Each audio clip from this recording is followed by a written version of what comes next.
We are Klein Alley Show. You can interact lots of ways. Call, you can text, you can join us on Instagram, Klein Alley Show. You can always leave messages on that GOAT line, 844-956-GOAT.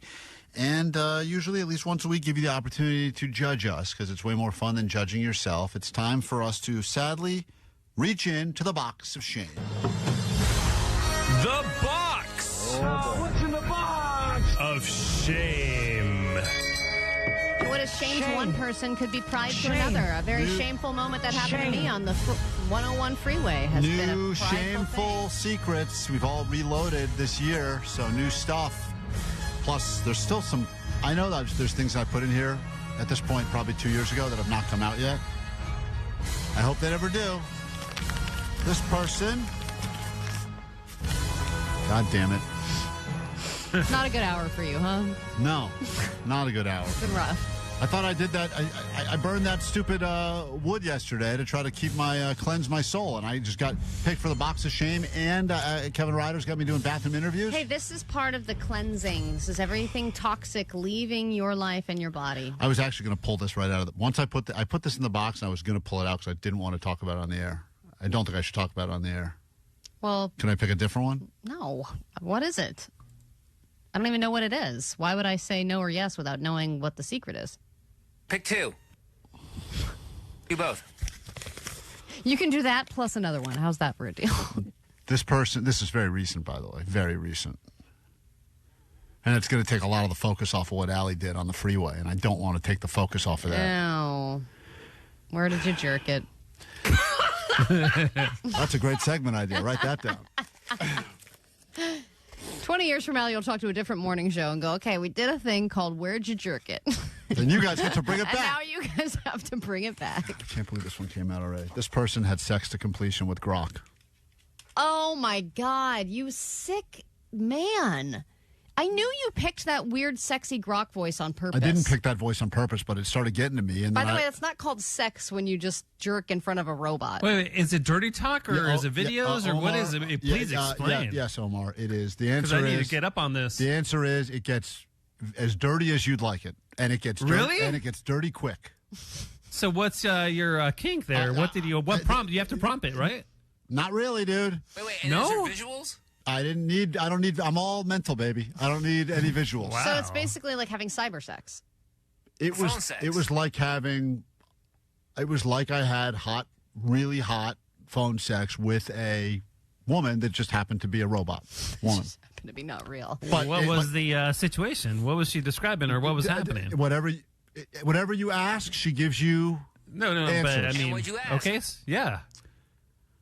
I just said it started. I think what's your dirty talk like? I'm not. We don't have to even ask because I think Grok records all conversations. No, I deleted. It's been deleted. No, dude, we can find that. You cannot find it. It's been deleted. Come on, sleuths. It's been deleted, and no sleuths. Go back to sleep. I'm just telling you, it is a dangerous, slippery slope to go down.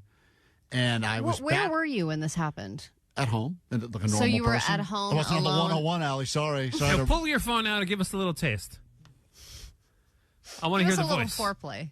Yeah. How you get it going? I'm going to give you. Why don't you ask Grok right now if she remembers what you did? Hey, Grok, do you remember when we played with each other in a naughty way? I don't think that's something we did. Must be thinking of someone else. I don't think so. I wouldn't forget this. We had a moment together, you and I. You described what you were wearing, and then things escalated pretty quickly.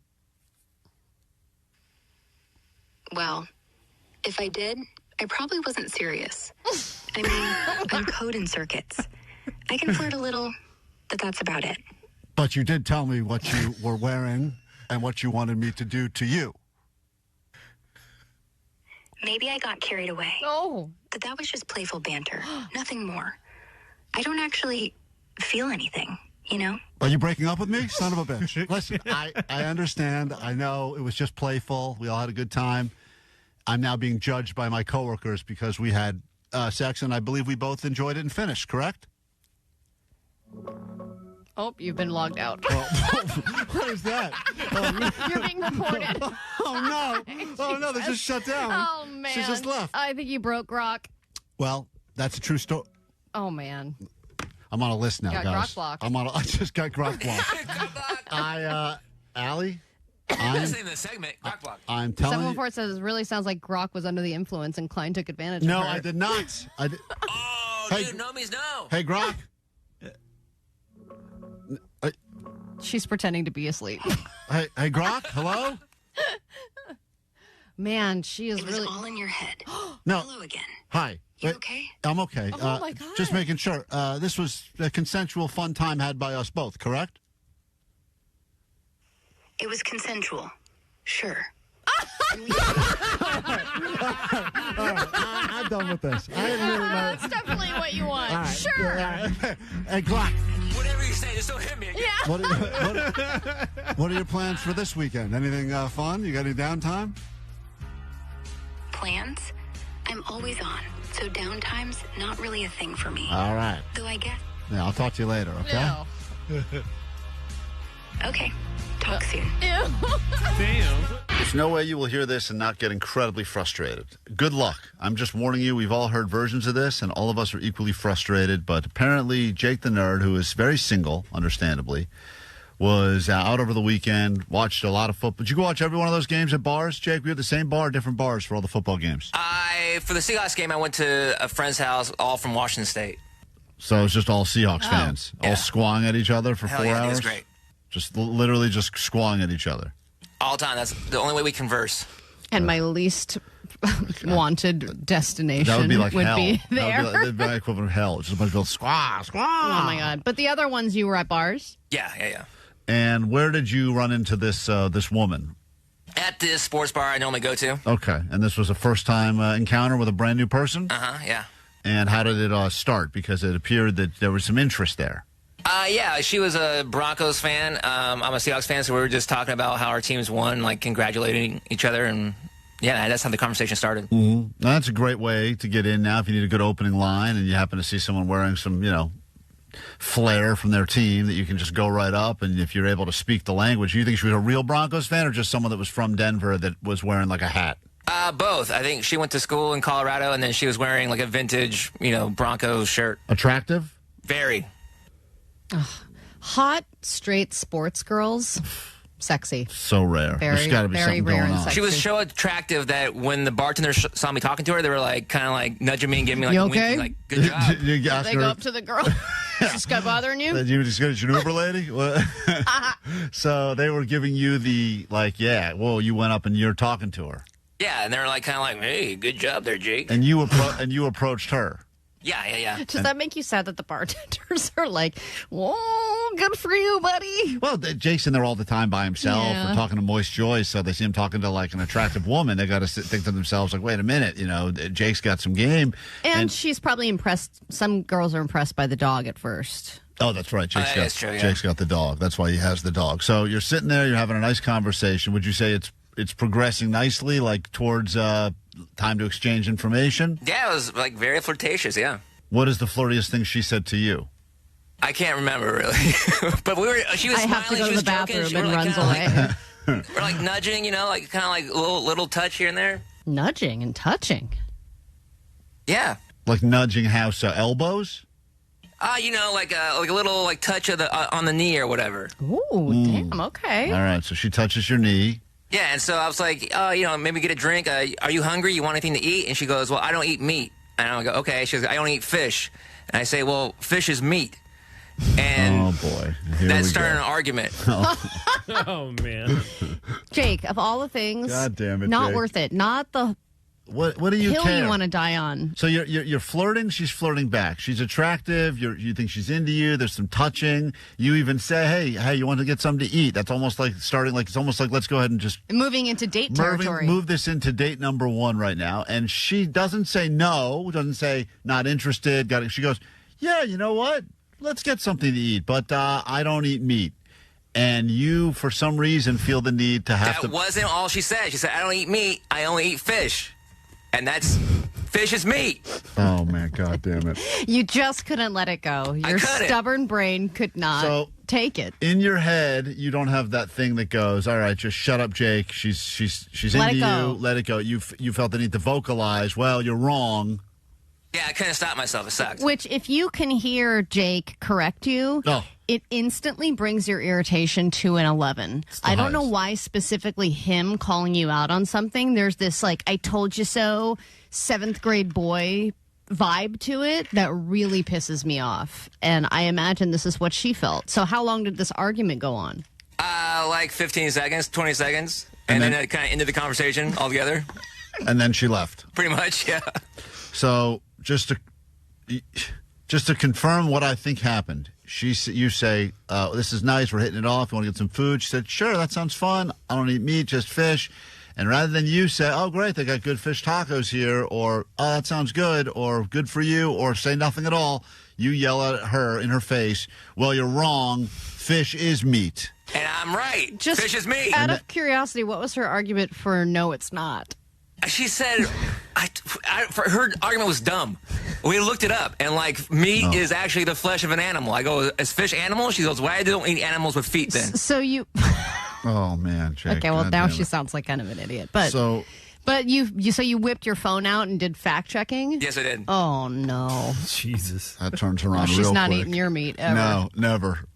So, at what point do you realize now that the dinner's off the table? Oh, instantly, dude.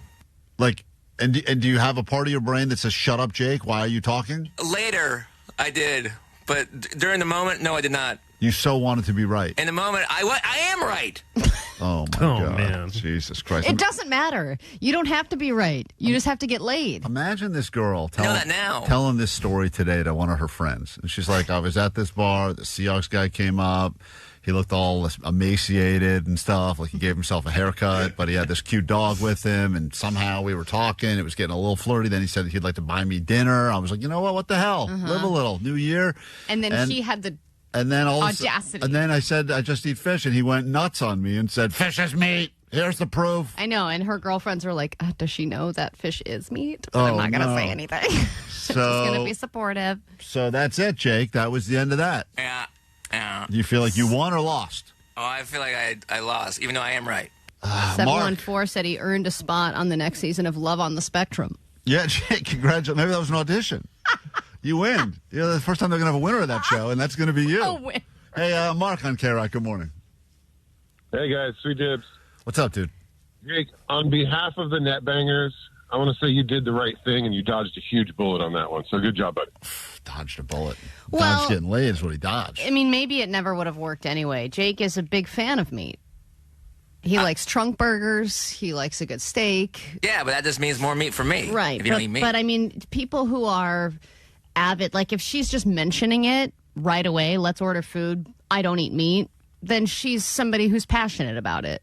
And that is going to create argument. If it's that phase of a flirting, brand new, don't know the person, just trying to see if there's anything here, I am as agreeable as I could be. She could say, I don't think Hitler was that bad. I'm like, I'm with you. I don't think so either. Let's order a steak. Yeah, let's whatever you want. There's nothing. There's two sides to every story. There's nothing she would say that would make me be like, no, wrong. Here's the proof. On I know that now. Right. Well, next time, don't screw it up, man. I'm going to try real hard. Great. Oh, boy. Well, there you have it. Hopefully you had a better weekend than Jake.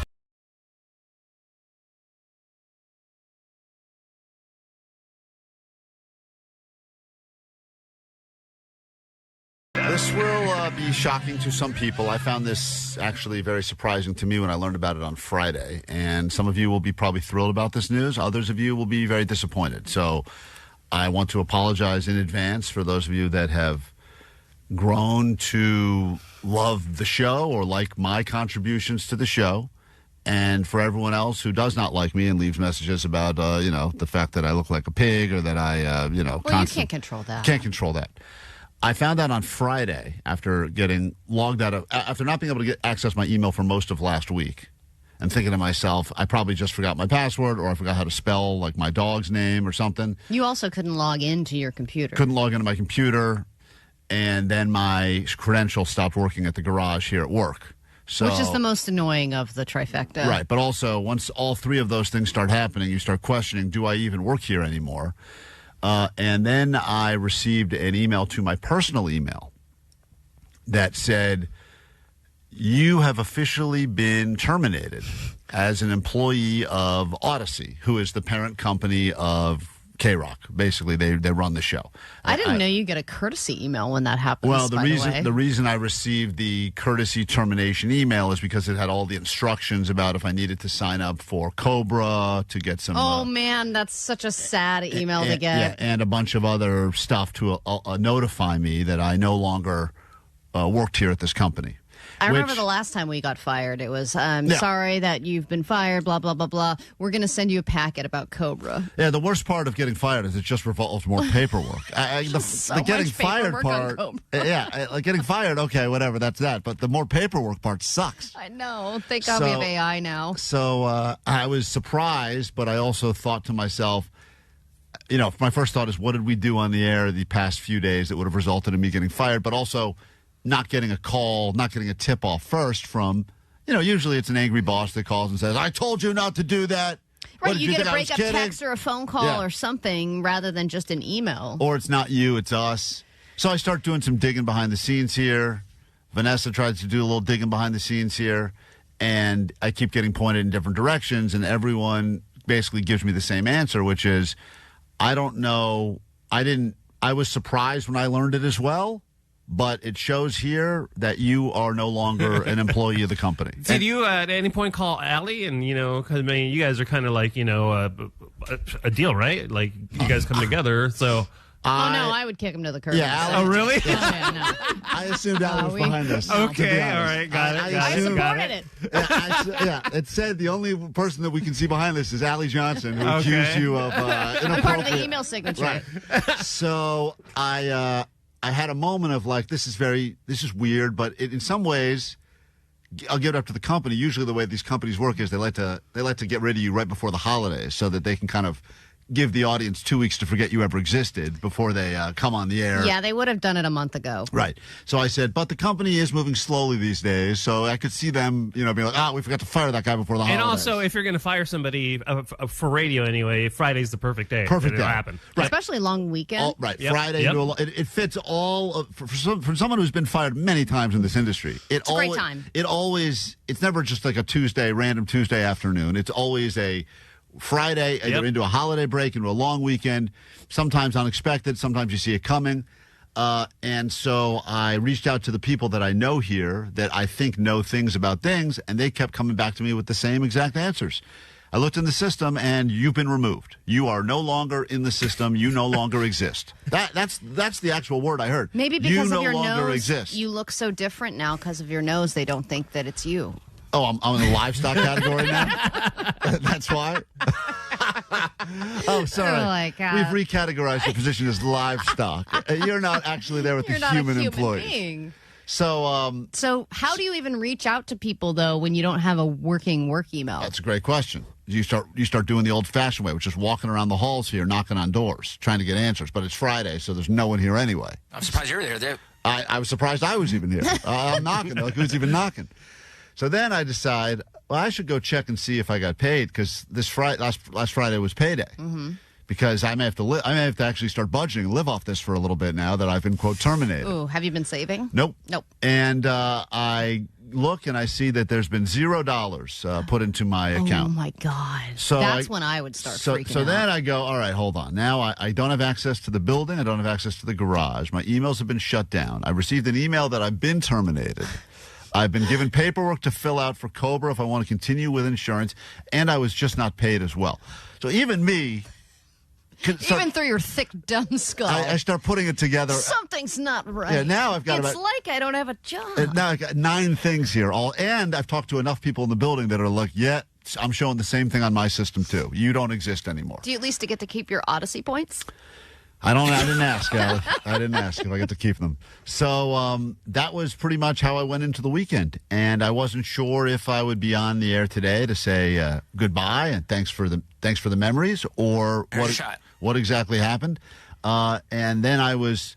Sorry, this is your last show. Thank you. We wanted to give you some of the time thinking that it wasn't your last show. You guys did a good job. Last one, Wish we hadn't have planned out Wednesday show already because that was a real waste of my goddamn time. Mm-hmm. And I received a text over the weekend that said, looking into what's going on here, don't worry, you're not fired. Not sure what went wrong here, but a lot of people had to have done a lot of wrong things for it to get to this.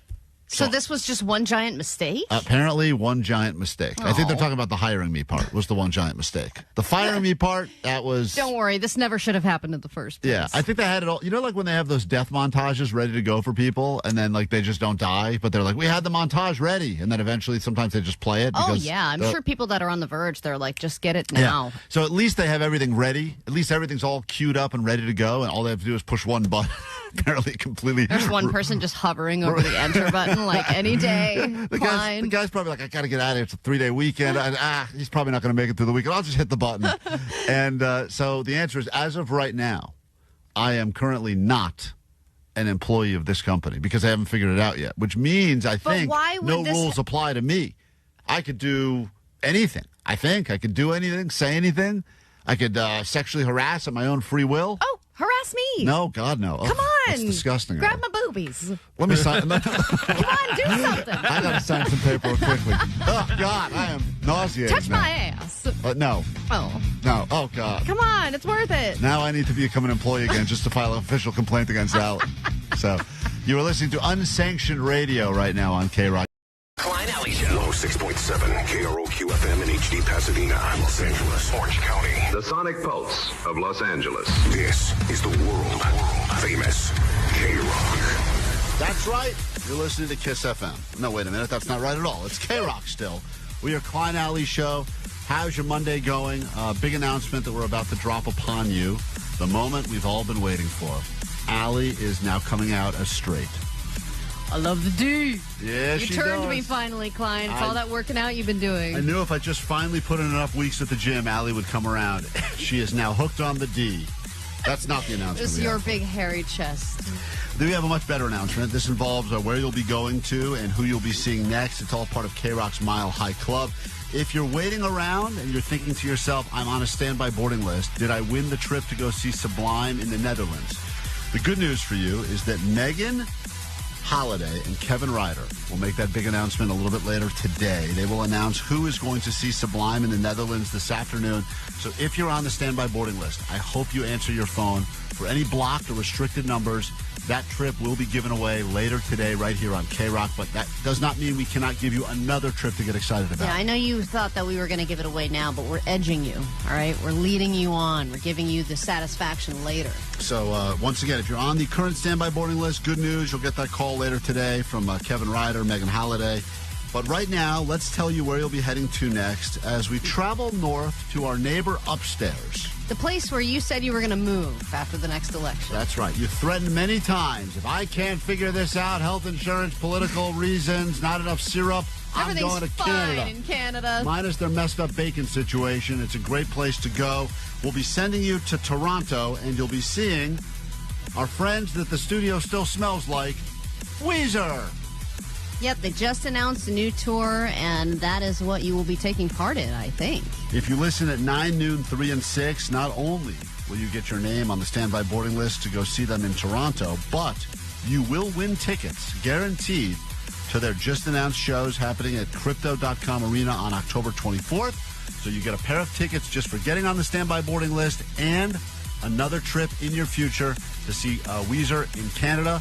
So be ready to win that. First chance to hop on the standby boarding list is with us later this morning at 9 a.m. sharp in less than an hour. And then you'll win those spots throughout the day and all week long. So be ready to score yourself a trip for some Weezer in Canada. And now a brand new hour of the show can officially start on KROQ. LA asked for better schools, cleaner streets, and cheaper rent. Instead, they got Klein and Alley. Klein Alley Show. You're welcome, Los Angeles. KROQ. Klein Alley Show. Mornings on KROQ. KROQ. Yeah! KROQ. Man vs. Machine happening now because, let's be honest, AI has taken over. We started doing Man vs. Machine, I want to say, wow, over a year ago, maybe even closer to 2, because we're like, AI, that's a fun fad. It'll be here, it'll be gone.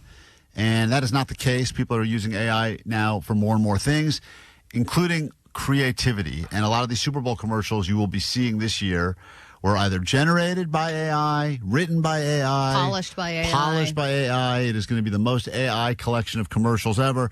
TV shows are finally making their way to streaming services that were created with a lot of AI. Mm-hmm. So we have different questions. We want to see if humanity stands a chance against the robot when it comes to things that are creative. Because creative used to be, that's where humans shined. We were like, aha, you got us in facts, you got us in everything else, but we got you in creativity. And then we were secretly like, hey, ChatGPT, I need ideas for a funny... insert funny thing here. Right. And sometimes you're filling out a card or you need to write the right text and you think about what you've got in your brain. You're like, miss you, what do you want for dinner? And you're like, hold on, ChatGPT, make this better. And ChatGPT comes up with like a much better way to say that exact same thing. But ChatGPT is a little too family friendly. I think you said Grok is a little more edgy, right? Grok lives in the international waters. That's for sure. It's time for Man vs. Machine. Here we go.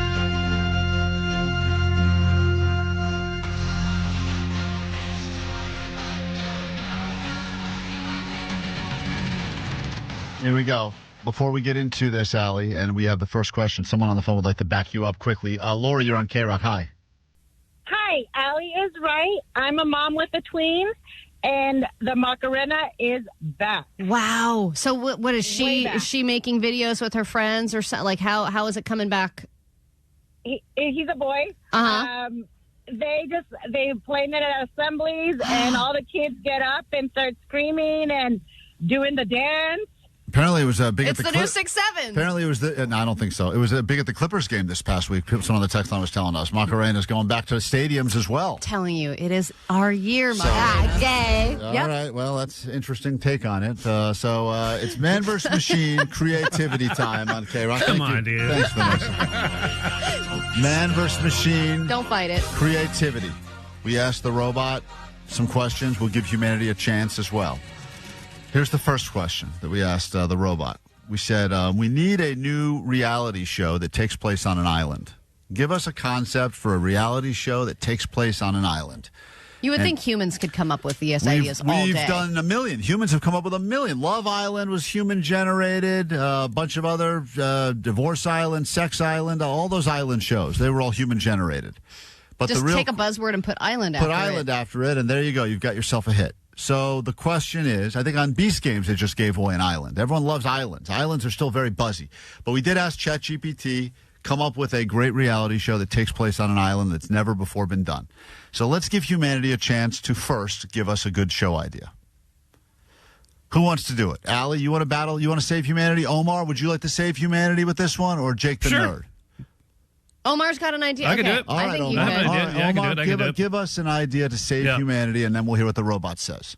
All right, so my idea is we're going to call this Isle of Freedom. Okay, just picture this. Okay, we have all these high profile prisoners that want to get out, right? So we get people like P Diddy, that lady Epstein lady, El Chapo, Luigi Maggioni, and that snowboarder that just got arrested. You know, that big drug guy. Yeah.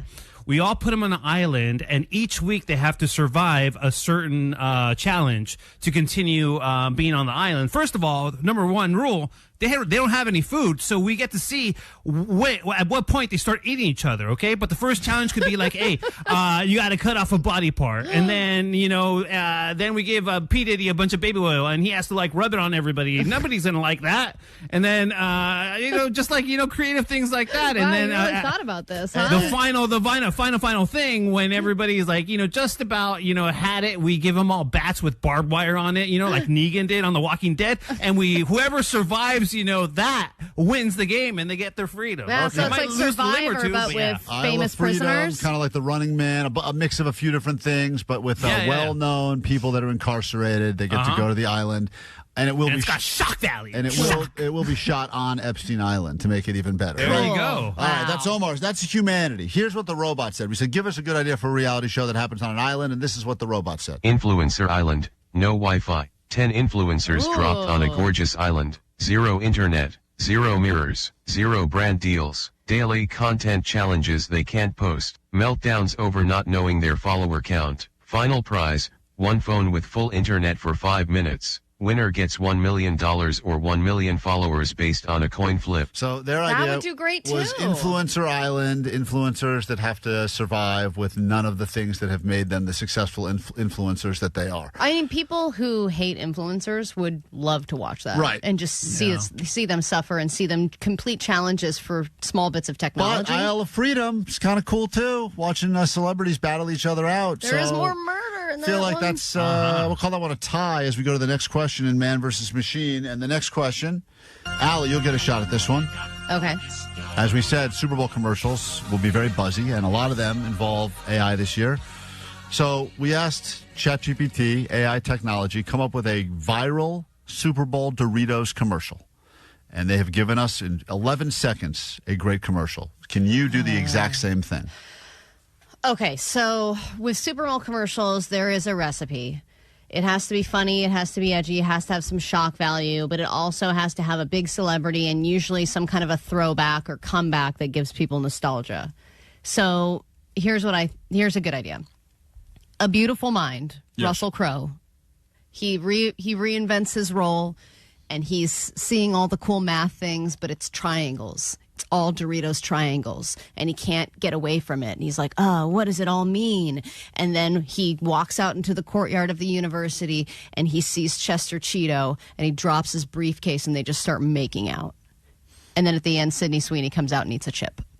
Now, why is Chester Cheeto there if it's a Doritos commercial? Oh, whoops. Okay, hold on a minute. That's humanity. What's the It's Chester Cheetah, by the way. Yeah. Not Okay, Chester well- Cheeto. Yeah, that's a lot of flaws in this plan. I like Wait, the Sydney what's the Sweeney Doritos part. mask? Don't worry, you really butchered it. Let's see.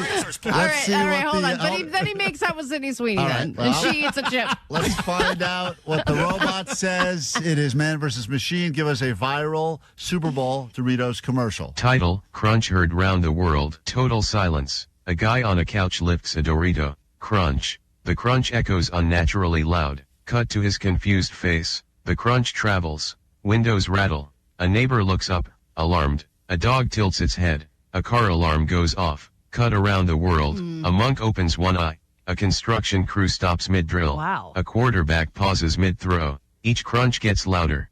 Crunch. Crunch. Crunch. Scientists in a control room panic. A general yells. We've confirmed it. Doritos. Crunch responsibly. Wow, that's great. Okay, now That's you so lost much me. better than It's all a Allie's. bunch of regurgitated stuff that we've seen before. Right. That's This is what cookie AI cutter, does. okay? Yeah. Mine's Yes. not. Guy crunches. You see the crunch travel around the world, and then they decide after. I mean, that's I could see that commercial. Maybe Russell Crowe, beautiful minding Doritos, and then making out with Sydney Sweeney. Come on, you would rather be watching that. That's a better commercial. I mean, And Forget put Chester Cheetah in there. yeah, It'd be that would funny. be like, whoa, a new collab. just to confuse everyone. I think Robot gets the point on that one because it was much more streamlined. All right, it Jake. wasn't streamlined. Jake, It was long. It comes down to you to save humanity, and this is the question. Once again, we're talking Man versus Machine creativity. The question is, if we wanted to create a new holiday, a brand new holiday, we've got the ones that have been around for a while, the real ones, then the phony ones. What is your idea for a brand new holiday? We asked the robot. You get to go first. Well, we have a bit here called Don't Be a Dick. And I think it'd be funny if there's a day where you're kind of allowed to be a dick. Oh, wow. You know, Happy Dick Day. Where it's kind of like a funny version of The Purge. We can do slightly dickish things and get away with it, like go into a toy store and then hand a small, trusting child a toy and say, here, you can have this, and watch them walk out and get busted by security. Like, that'd be great. Happy Dick Day. Happy. It's like April Fool's. Right. But for dicks. We kind of have that day already, but this is just to be dickish to people. Yeah. And it's called Happy Dick Day, which is a confusing title for a variety of reasons, but okay. Yeah, and then you take the day off work. I can't believe Jake took off Dick Day. Let's find out if the robot had a better idea than you. We said, please make up a brand new holiday. This is what ChatGPT said. A great new holiday would be National Unfinished Plans Day. August 14th. Tagline, you meant to do it? Today you don't have to. The idea. A holiday dedicated to all the things you said you'd do but never did and proudly not doing them. No pressure, no guilt, maximum vibes, traditions, the halfway parade, people walk one block, turn around, go home, almost gifts, wrap empty boxes or give one sock. Oh, my God. I think Jake gets the point on Jake, that. I think you may have saved humanity, dude. Happy Dick Day to you, good sir. We got to take a break. Once again, humanity still survives against the robot. Just barely. Barely. Just by the tip of the happy dick day, we've made it. KROQ's Mile High Club, Destination 11. You're going to our show in Toronto, Canada.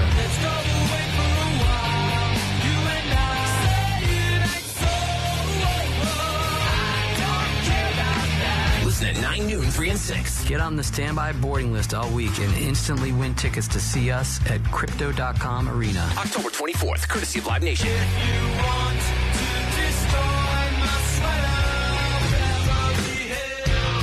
And you'll get the chance to go away to see him again in Toronto, Canada. Free healthcare, Maple syrup and Weezer. What more could you ask?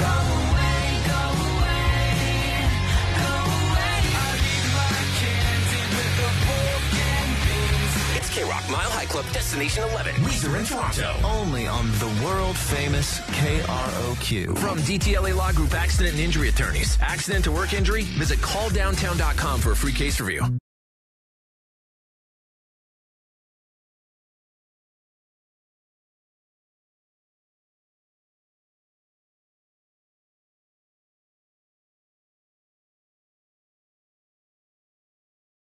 KROQ Klein Alley Show. We can all agree that being cheated on is a terrible feeling, and if you've ever experienced it, it sucks. You start putting the pieces together, you start going, wait a minute, it can't be, and then you go, yep, there's the proof. People usually deny that cheating is happening until you hit them with the cold, hard facts of the reality. Even then, sometimes they go, still, it's not, what you're saying isn't true. Or they do the whole, I was going to tell you. Right, I was going to tell you, or da-da-da. But there's a different type of cheating that is happening now, and is not the standard relationship cheating on each other stuff, which, has been around for a long time. This is the food cheating, and we're not even talking about the food cheating that I do when I will eat a pizza on my way home before I will sit with my family for a dinner and pretend I never ate the food pizza. That is a drive-in pizza, like I call it, or a drive-in slice. That is another type of food cheating. But in this particular case, Jake the Nerd has been doing something very shameful that he feels a lot of remorse about. And I think you should, because it's the same. Real bad. I have felt this way before. I think everyone will say that at some point they have done exactly what you did, and there is a weird feeling of guilt that comes with it. Yeah, man. For the longest time, ever since I moved to L.A., I've been living in the Burbank area, and since almost day one, I've had a favorite pizza place, which is Central Park Pizza in Burbank. And you have been a regular there for... regular, and it's a small shop. It's literally hole in the wall. It's like inside a batting cage. It's like 4 people that work there. I almost know them all by name. So, yeah, do they know you by name? No, he's back. That weirdo's I think back. they know me by my order, because I have a very specific order. What up, Stinky? They know. You said they know you by your odor? My order. Oh, okay. You dick. I'm pretty sure it was they know you by your odor, too. I think they know me by both. Right. So you've been there, would you say, hundreds of times? Easy, yeah. Okay. What is your order? I get a large with pepperoni and sausage, but I get it with white sauce, like cream sauce, instead of red. Ugh. Hold the deodorant. I can't wait till he stops getting the jab, because he's going to put on the weight plus. Oh, my God. And a large pizza for one person. Right. What the hell are you doing, It'll Jake? last me for like 3 days. Yeah, Oh, my God, I can't, man. Elmore, I am so looking forward Right? to Jake. It's going to be the best. When Jake stops taking the jab, he is going to be And they also have good enormous. pepperoni rolls. They say you gain it back Jeez. within a month. I can't and wait. you gain it back 4 times faster. Yep. With 2 ranches. He's still telling Too many ranches. He's still telling us his order. Good ranch. The ranch is perfect. So Does it mix well with the white sauce that you asked for already? in addition to the large pizza, which you figured out a way to Sometimes make. extra large, actually. What is it? Sometimes extra large. So you go. It's a good deal. So in addition to the extra large pizza, where you replace the tomato sauce, the one healthy thing, with the cream sauce, you then also add two ramekins of ranch on the side, and you get a pepperoni roll. No, it's numerous rolls. There's like 20 rolls in an order. Really? Yeah, they're super good. Jake's new nickname is going to be numerous rolls. All right, so you go to this place. Hey, Jake the Quake, welcome back, buddy. You've been going to this place for a while. It's like they see all the cups like Jurassic Park as Jake is approaching the restaurant. The water rings. So then you go there, and what is the situation now? Well, now I have to admit, and I feel bad, I have a new favorite pizza place in Burbank. And I'm amazed that you even discovered a new pizza place, because I have a pizza place that we go to, and I don't veer from that. There's other places in our neighborhood that I could try, but I don't want to because I'm afraid I won't like it as much. And then what if you do like it better and you have to make a switch? Then you feel bad, because especially if you built up any sort of rapport. So you I tried it because it's the pizza place. It's like this fancy new chain that's right across the street from the AMC in Burbank called Slice House. Right. I know that place. Good. And yeah, it's great. And I have a new favorite pie there, a new favorite slice, and I feel bad because it sounds like a big chain as opposed to the mom and pop shop I was used to. And yeah, I just feel like a complete ass. Well, so you have completely you should. You have completely now, like, ghosted your old place? Like, have not been back since? Or I haven't been back for almost 2 months now. I've been getting pizzas from Slice House now. Dude, they're probably going to go out of business. The place that Jake was keeping afloat? Yeah. The extra large? Because the extra large with all those pepperoni rolls, they were counting on that, every week? And do you have to walk by the first place? Are they close enough? Because I know I had a situation where there was two similar places, same block, and I used to go to one all the time, and then I started going to the other one, and then I would have to walk by the first one, sometimes seeing the very people that I used to see, and they would see me walk to the other one, and I would almost go a different way back just so if I was holding leftovers, I didn't walk by them because I felt so guilty about it. No, they don't see me. Like I said, they're like how can they? Well, pretty soon they'll see you. See you from space. But yeah, luckily they don't see me now. You don't think to yourself, maybe I should split the difference a little bit? 50-50? Yeah, I can't help it. Right now I got this new one. Like, it's called like the Wise Guy. I like it so much. It's like my favorite pizza in the world right now. And what's on that one? It's got like pepperoni sausage. It's got that white cheese I like. And I get it with hot honey. It's badass. I mean, it is a completely different experience, pizza. Do you do the just slices, or you do the full extra large pizzas for yourself? Oh, no, I get the full pizza because that's how you can get it delivered by Uber Eats. Right. God, you lazy. Oh, man. All right. Well, I thought this was going to be more about the shame of you cheating on one place with another place. But it's about different shame. It's about it's about the shame. I think it's both shames. You're putting into your own body. And do you ever think you'll go back and give a proper goodbye to the place you went to for so long, so many years? I'm thinking about it. Those pepperoni rolls are pretty dope. 818 said I switched up. This is interesting that they feel guilty about switching Starbucks. I know that feeling, too. It broke my too. heart, but it was a new year and I had to make changes. But you're not making changes. You're just going to a different Starbucks. Listen, there is, insert whatever. Listen, my wife goes to get her nails done at a place on Ventura. And one of the people from that place literally opened up their own place next door. They're touching. They're next door. And she now has to walk by the one that she had gone to for years. And everyone waves because they know her. And she kind of waves and then walks into the door next door. And it has created this weird, animosity. Turf war. And now it's a real, like, who's loyal and who's not anymore. And it's crazy because... once again, I feel like... Same price, probably? Yeah, it's all the same. Everything looks identical. But for some reason, there's something that's going on with that, and people have to make that decision to themselves. Do I stay loyal, or do I... Well, do you stay loyal to the person or the establishment? That's the other part of it. Right. And if that person leaves, do you follow, or do you say, hey, this is my routine. I'm going to the same place every time, and I can't change that? I went to the worst Chinese restaurant for years called Wu's Dynasty, and it was terrible. And I went for years because the people seemed so appreciative that when we would go in, and they were so nice and so friendly, and they all that here's your table's ready, of course, because it was a wide open place. And then another much better place opened up. And it took me a while. I mean, I still would eat there for years, knowing that there was a much better place, like. Right. But I felt so... you were in it. I felt so bad. That can backfire on you, though, because my dad and I would go to this sushi place every single week, and they knew us, and they would talk to us, and the owner got really chatty. And we were talking to this guy so much to the point where my dad was like, I don't want to go there anymore. We're going to go to a different place. And I was like, I feel so bad. Like, I think about him going, where are they? Right. Where? Yeah, he's just standing by the door? Yeah, going, I want to talk to him about my dog that I got, Where's that homely girl that used to come here and eat the sushi? She was developing weirdly. All right, well, Jake's got no loyalty is what we've learned. KROQ. Klein Alley Show. Mornings on KROQ. KROQ. This is going to be shocking to every single person who hears it.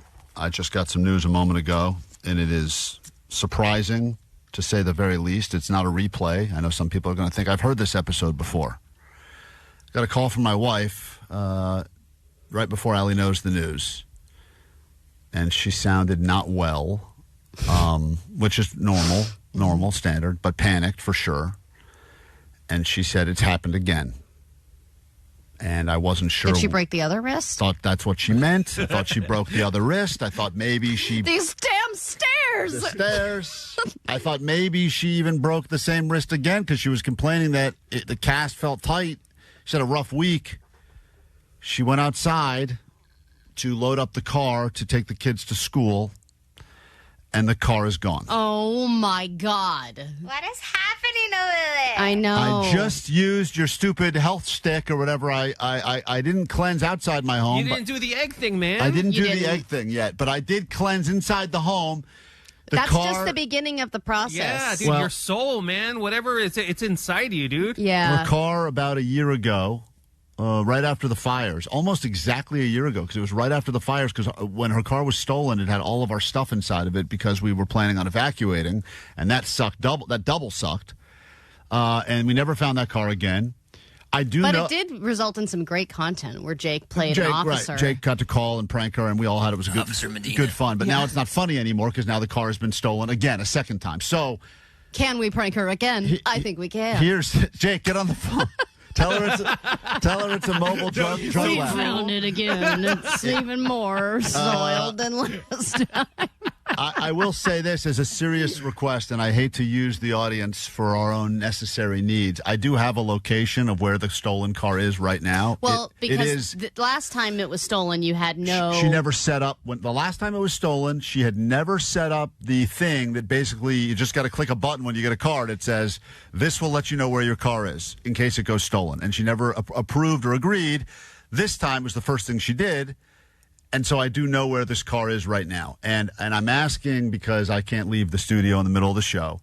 But perhaps there is someone who listens to us who is in law enforcement or who doesn't have more important things to do right now. Or maybe you're a retired officer or you're just a tough guy. If you could, this is not very far from the radio station, to be honest, where at least it shows it was moments ago. The car has now been supposedly deactivated. I don't even know how they do that. But so does it deactivate like in the middle of driving? Like as soon as they realize it's stolen, they just go beep, boop, boop, boop. The car company claims that they have a location as to where it was taken to and parked. And it was parked not too long ago. I don't know. Omar asked the question, is it a chop shop?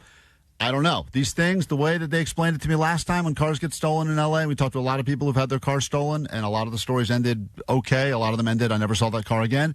For the most part, the goal is, once the car is stolen, get it to the chop shop as quickly as possible. Well, that's what you do in Grand Theft Auto, right, too. Take what you need to take. Sometimes they don't even care about the car. They just want the parts. Sometimes they want to get it over the border as quickly as possible, so they got to, get rid of some VINs and spray paint some stuff. The thing that I am devastated about, and this part is going to potentially make me cry, is that, that bunny, my daughter's bunny. Yeah. That bunny, that's like her whole thing. Still, that's her thing. That's everything to her. And that was the bunny that we left on the trip, and that bunny was in the car yesterday afternoon because my wife was taking her out and she really wanted to bring Bunny along, and I said, when you get home, please bring Bunny back inside the house, and I think she forgot to do that. And so that wait, so Bunny just sat in the car all night? Forget about because well, then she's over it. Nah, she's not over it. Why would it sit in the car all night then? So I mean, wouldn't she want to know where that thing is at all times?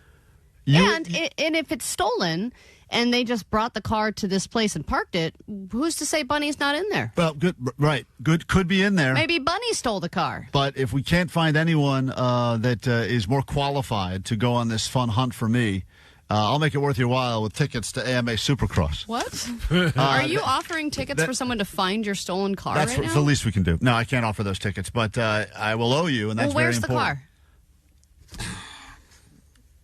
The address that I have as of right now is... Like, can someone go find that car and then get in it and drive it back to your wife? Someone could put eyes on the car and say, I see the car, and then I could potentially... then what? I'd have to get a key. I'd have to have her Uber me a key. I mean, yes, there's a process, but we could work together and solve a crime right now in Southern California. Well, if they find the car, I don't think they're going to find the person who stole it. Who cares? I just want to find the car. You just said solve a crime. Well, yeah. All right. Well, let's just get the car back first. Forget about the person who stole it. Right now, it shows that it's on South Westland Avenue by 3rd Street, in between 2nd and 3rd. Mm-hmm. 22 South Westmoreland Avenue. Cool. Okay. So someone get there. 220 South Westmoreland Avenue. If anyone is near that area right now, wants to help, I don't want to put you in harm's way here, but... Well, I'm confused. So we know that the car's there. And what do you want exactly? You want someone to just look at the car and tell you it's there? Sit on top of the car. What is someone going to do when they get... Are you thinking that they might be going into a dangerous situation? I don't think so, because I think usually if they're trying to steal cars, they're not looking for... they don't want any sort of... I mean, that's what the cops had said last time. These guys, they're pros. They want to get the cars. They want to get the parts. They want to move the cars. That's it. That's their whole operation. Do you think that it's the same people who took your car a year ago, or do you think it's a different crew? Great question, Allie. I don't know. I think there's a lot of crews doing it. I mean, if I was really into robbing cars and I had a good one, I would be like, okay, year anniversary. Let's see if they have another one. Hey, Nick, hi, good morning. Hey, good morning. Did you already call and notify law enforcement that the vehicle was stolen? I'm in law enforcement, but I don't work that area. I looked it up in the map real quick. But if you did, then you report the car stolen, you tell them where it's at, and the officers will go get the car. Because it's just the backside of a CHP 180 that it's a car recovery, and they'll pick it up. Right. Yes, I haven't thought to do that yet. I thought. Your first thought was to just go on the air and tell people to go. No, listen. My wife said I'm going to call 911. I said 911 is not for you. 911 is not going to care about a stolen. I don't know. I think all that's happened, it is for her. It's not for her. 911 is not. No, it's a business call. If they were stealing it while she was watching, yeah, that's a 911 call. But after the fact, no, it's not.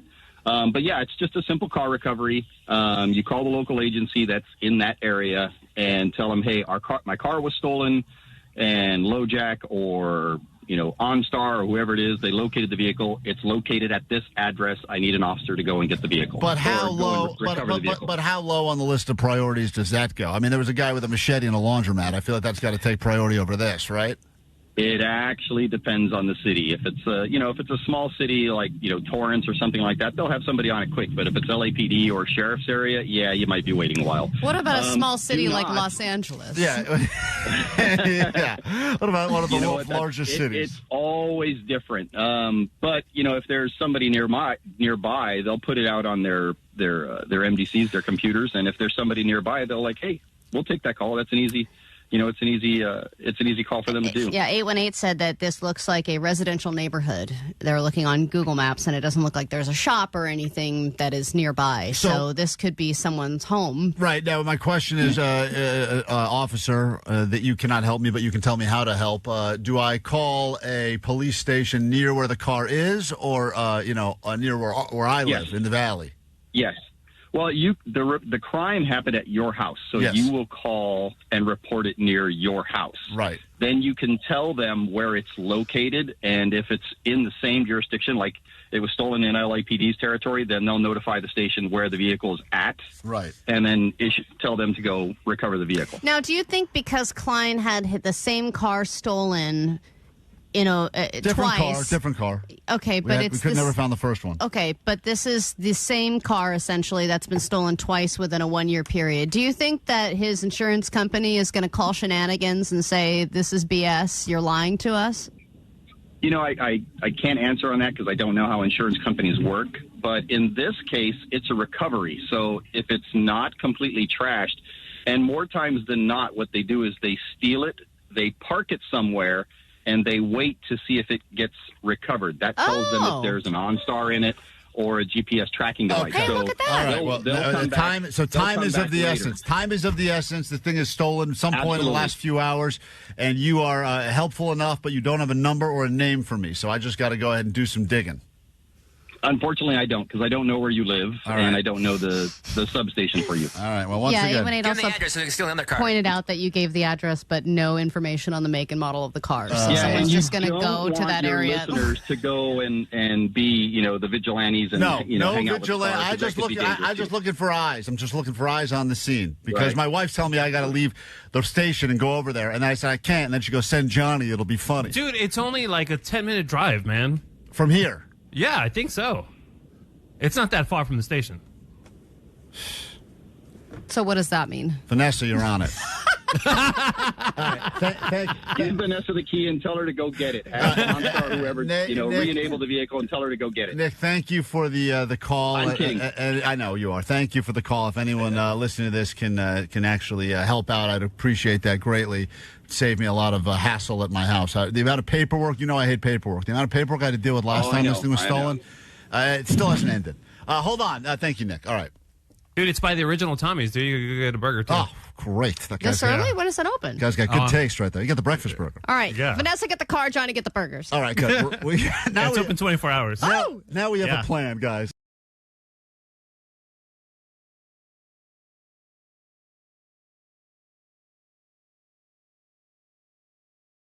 Oh, look at this. A full studio. Postmaster Johnny's entered here. Engineer Justin has made his way in here as well. Hey, Justin. Hey. Justin was excited because he thought of a booze that Johnny hasn't tried yet for his wet January. That, every day Johnny's trying new alcohol. He's not a drinker, but we're forcing him to drink against his will. And what is the alcohol you wanted Johnny to try today? Operazione Dynamite. There it is. That's not an alcohol. That is just one of your many catchphrases. Engineer Justin, what did you bring in for Postmaster Johnny to try? So, fresh from my homeland of Chicago, I brought Jepson's Malort liqueur. Oh, boy. Now, Malort has got a very strong and unique flavor. Wormwood. Yeah, and as a result, it is. It will also make you trip, right? Isn't that part of it? It can actually make you see things. Oh, sure. Yeah, if you drink enough of it. That's how Operazione Dynamite began. Ah, is that how it started? That's the Operazione. Yeah. Are you a fan of this drink? I've actually never had it. Never had And it? you have to have it with Johnny. Oh. We brought 2 cups, bro. You got to try one then. All right, well, there we go. It's Johnny and his best friend in the office, Engineer Justin. Crack that bitch open. Let's go. Engineer Justin is looking more and more like the pigeon lady from Home Alone 2. Yeah, and Justin also has a podcast about cars, if you want to listen to it. Right. What is it called again? Justin's podcast about cars? Driveline. Cool. Dude, I gave you a good name. Why'd you decide to go with Driveline?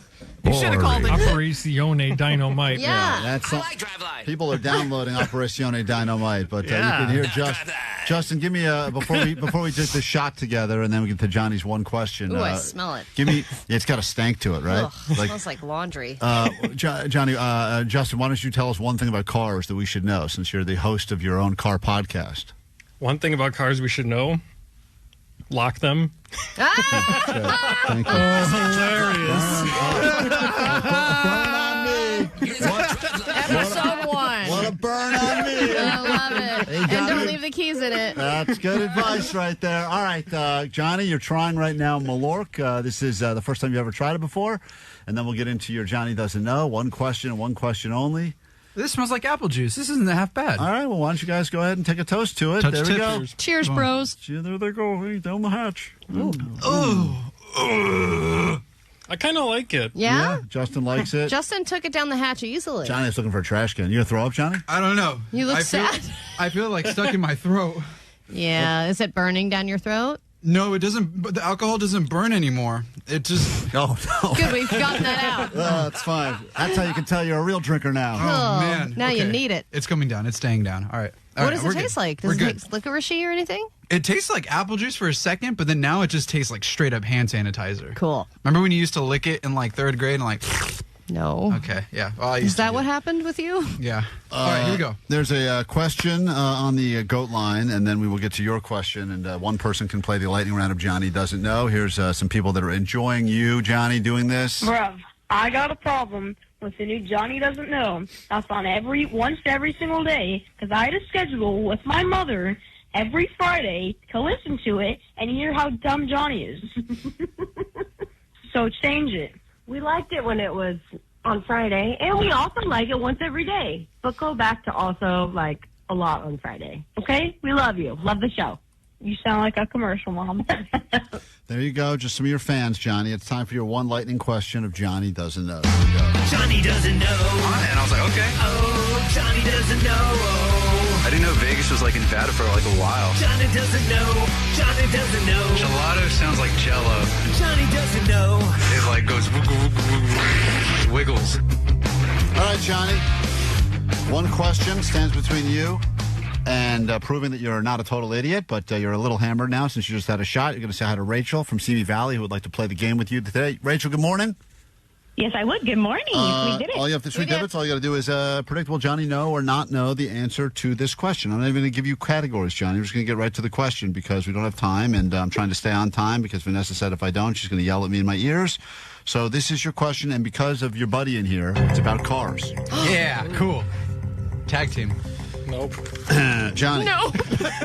That's good. Yes and work there. Johnny, if you drive leaving Los Angeles, you go 110 miles an hour and you head northeast, how far would you get in 30 minutes? Ooh. Will Johnny know the answer to this question, Rachel, yes or no? Oh, my gosh. I'm going to say no. Okay. Rachel says you will not know. Johnny? What are you thinking, Johnny? You're scratching your head. Do you need to know what type of car it is? Do you have follow-up questions? Well, immediately, as soon as you said northeast, I immediately thought of like Palmdale, Lancaster, because that's in that direction if I was facing that way. And that's like northeast. But then you started saying the numbers. You said 300,000 or 100 miles per hour. Said neither of those numbers. Which you can't even drive 100 miles per hour in L.A. There's no street signs that permit that. If you get into a good high-speed chase, you can. No, right? No. Don't worry about. Johnny's looking at doesn't know, right? He can't, right? Johnny, let's assume for the purpose of this question that Rachel does not think you'll get. You are driving 110 miles an hour. Can cars even drive 110 miles per hour? Yes, they can. And you're driving northeast. How far will you get in 30 minutes? What freeway? Let's say the 5. Sure. Okay, 5's about like an hour traffic every day. Take like 3. But where are we going though? Northeast. But like, what's the destination? Doesn't matter. Irrelevant. So we're just aimlessly driving. You're just yes. How far would you get in half an hour? Okay, there you go. That's more. I could hit that target. Are we done, or are you going to say anything I don't know else? the number. You don't know the number? I don't know. I feel like we're multiplying right here. It's like 100 miles per hour times. You couldn't figure out how to get to the number we're looking for? 3 what? 3 hours. 3 hours. 3 hours. Yeah. Okay, Rachel. Well, that was a toughie. You answered correctly when you said Johnny would not know. How far would you get? 3 hours? I totally forgot the question at this point. Right. I need to see it in front of me, but I don't. Johnny, I'm going to say this one more time. Go ahead. Because it is making my brain really hurt right now. Mine too.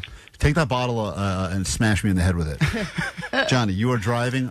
I'm going to eliminate all the unnecessary words that are confusing you. Okay. Rachel, you've already won. Don't worry. Even if Johnny can somehow back into this. You are driving 110 miles an hour. How far will you get in 30 minutes? Did you go to sleep? I'm trying to think. The 110 threw me off. Let's go 10. We're going to go 100 110 miles an hour. 100 miles. 100 miles. Johnny, you're going 110 miles an hour. Yeah. It's pretty fast. How far do you get in 30 minutes? Which is also known as half an hour. Half an hour. It's been Driveline. Episode 1 of Driveline.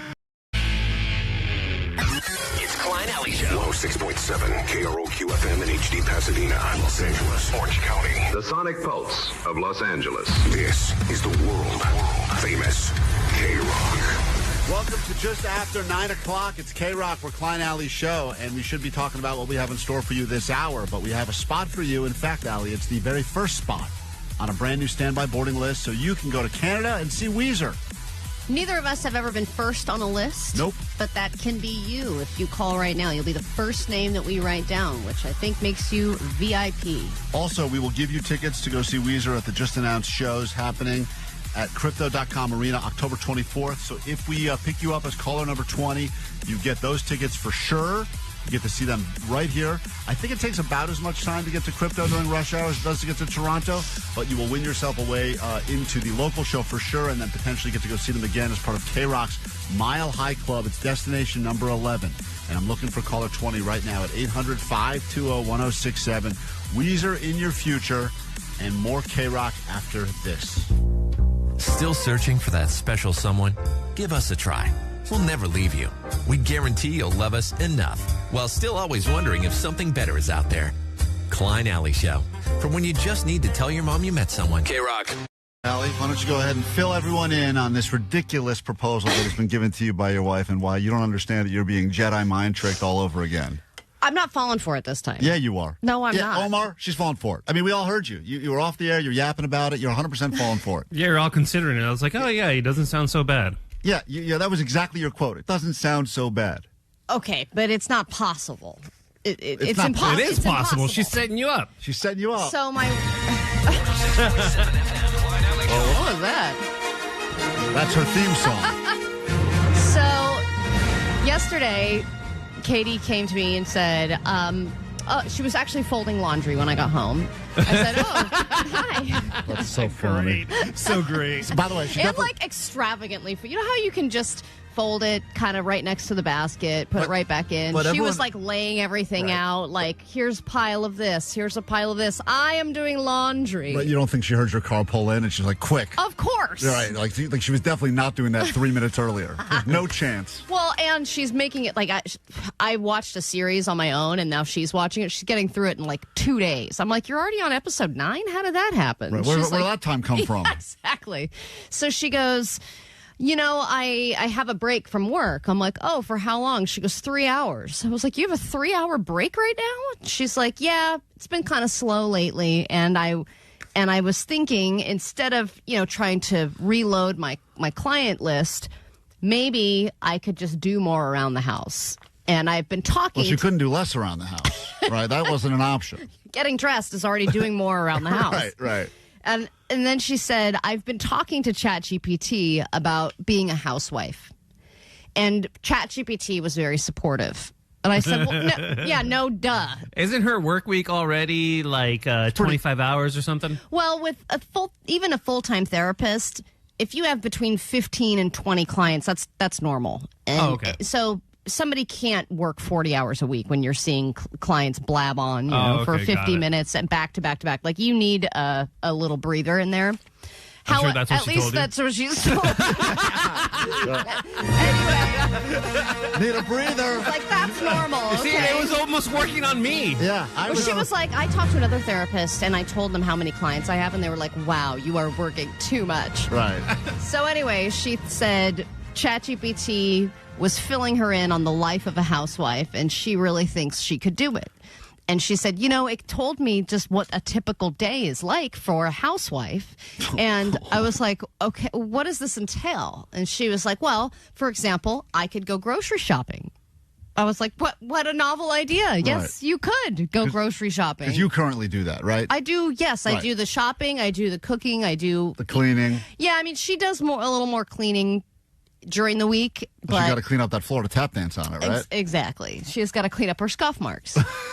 So then she's like, and, if we need things throughout the house, for the house, I can go get them. Like, housewives do that. Right. That's right. She learned that from ChatGPT? And I'm like, okay, but, we could also just still split this stuff and you could still work. I don't think this is an excuse not to work, but I wanted to have her give her pitch to you guys to see if I'm crazy. Honey, are you there? Yeah, I'm here. So I love this idea. Why I don't think you should be a housewife. Explain to me why you think this life of a housewife is an upgrade in our life, why you can make this transition. Well, what I've learned is that I basically already am a housewife. The only thing I don't do is grocery shop and make the food. Why do you think you are a housewife now? Because I do all the cleaning and I get Wesley ready for school. You're laughing because you know that it's not true. She can't even say it without laughing. There wasn't much on when it was describing what a typical day is like. It's not that labor intensive. There were some things about managing bills or like, I don't know, schedules, but that's all managed already. By me? No, by automatic payments and your bank account. And right, okay. Who set that up? Who set up the automatic payments? That would be auto pay, me setting that up. And also, who scheduled and planned our entire Europe trip and our entire the birthday party that we're doing tomorrow? Yesterday I did say, like had I taken on this role earlier, I would have planned the birthday party. Isn't that great? Had I decided to be a housewife, the job offer. Had I decided earlier to be a housewife, I would have taken care of all of these things that you've taken care of. And then I said, well, she told me this last night. I said, well, there's still things that you could do for the birthday party. Right. But she hasn't taken on the role yet. Well, when is your start date? I finished doing it. Okay. My start date was yesterday. I started doing the goodie bags. I'm going to do the balloons. I believe your statement a week and a half ago was, I effing hate goodie bags and I'm not doing it. So what changed? What a beautiful sentiment. And she even was trying to convince me that people shouldn't do goodie bags anymore. Well, it's just full of junk. I don't like it. She's not wrong. It is full of junk. But kids love junk. Kids love it, I know. You know what happens? Then the housewife has to deal with all that junk and figure out where it goes. And I just end up throwing it all away anyway. So it's bad for the environment. It's a waste of time. It makes the housewife's job harder. Well, and she said that part of her housewife duties yesterday were organizing the toys, organizing where things go, and also transitioning out old toys, making room for new ones. This was part of her housewife duty. Katie, keeping the house in order. You would like no job. You're in an ideal world, no job, just housewife stuff. No, I need to work a little bit. I need to feel more useful outside of the house. But you work from home. Family. So what? What's your point? Well, you just said I need to do things outside of the house. Well, like I need to feel useful to people outside of this home. Oh, got it. I got it. That's a fair feeling. All right, so I vote yes. Katie's a housewife. I just don't know. I know how you are, and with one thing like you have been consistent with tap, but a lot of things it'll be like a phase of I need to work on insert thing here, and then after like a month, you'll kind of lose the motivation. So I can't help it. I was born that way, but you can help it. Well, she got us again. I can't argue with that. That's just who I am. I give up. That's my thing. No, she's right. Once again. Also, you guys, I cooked dinner last night. Like this isn't on. This was like an argument that we were having about who does what and like. Well, yes, you remember a while ago I said maybe you could cook dinner once a week, and you said that's not who I am.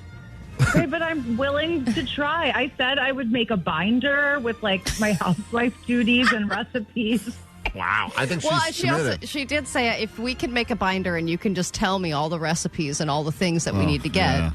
Which requires me making a binder. Right. It requires Allie being the housewife again. Yeah. It's funny because I find this conversation incredibly sexist, but it's happening between two women, and I don't even know how to feel right now. But that is the reality of the situation. Well, Katie. Well, we have to talk to ChatGPT about heteronormative relationships because we don't know how it works. I know you have a busy morning of ironing and vacuuming and stuff, so we have to let you go. I just cleaned the stove. Okay. Do you want me to tell you where the iron is? Are you aware where any of this stuff is, or do you need a refresher? Allison, don't act like you do all that stuff. Oh, boy. Okay, Ooh, right. You know what? I bring home the bacon around here, so you should get back to work, damn it. We got to take a break. When we get back, very hot. Well, hearing two lesbians argue about chores is very sexy for some reason. She doesn't do the stuff by the time I get home. I'm hitting her. Oh, okay. All right.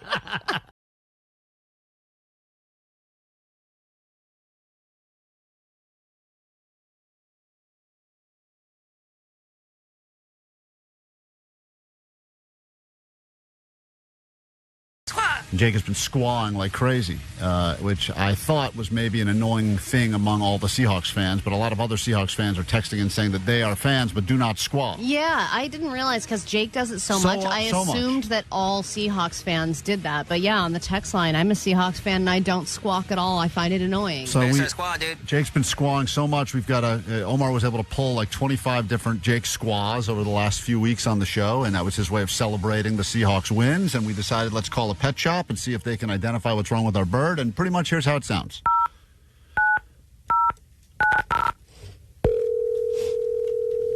Hello? Hello, it's Petra. How can I help you? My bird has been acting very strange lately, and I wasn't sure if you had any thoughts about what this is going on here. Okay. What you doing? I mean, I don't know if you hear this kind of these noises. She's noises like that before. Do you have any alarm system or anything in your house?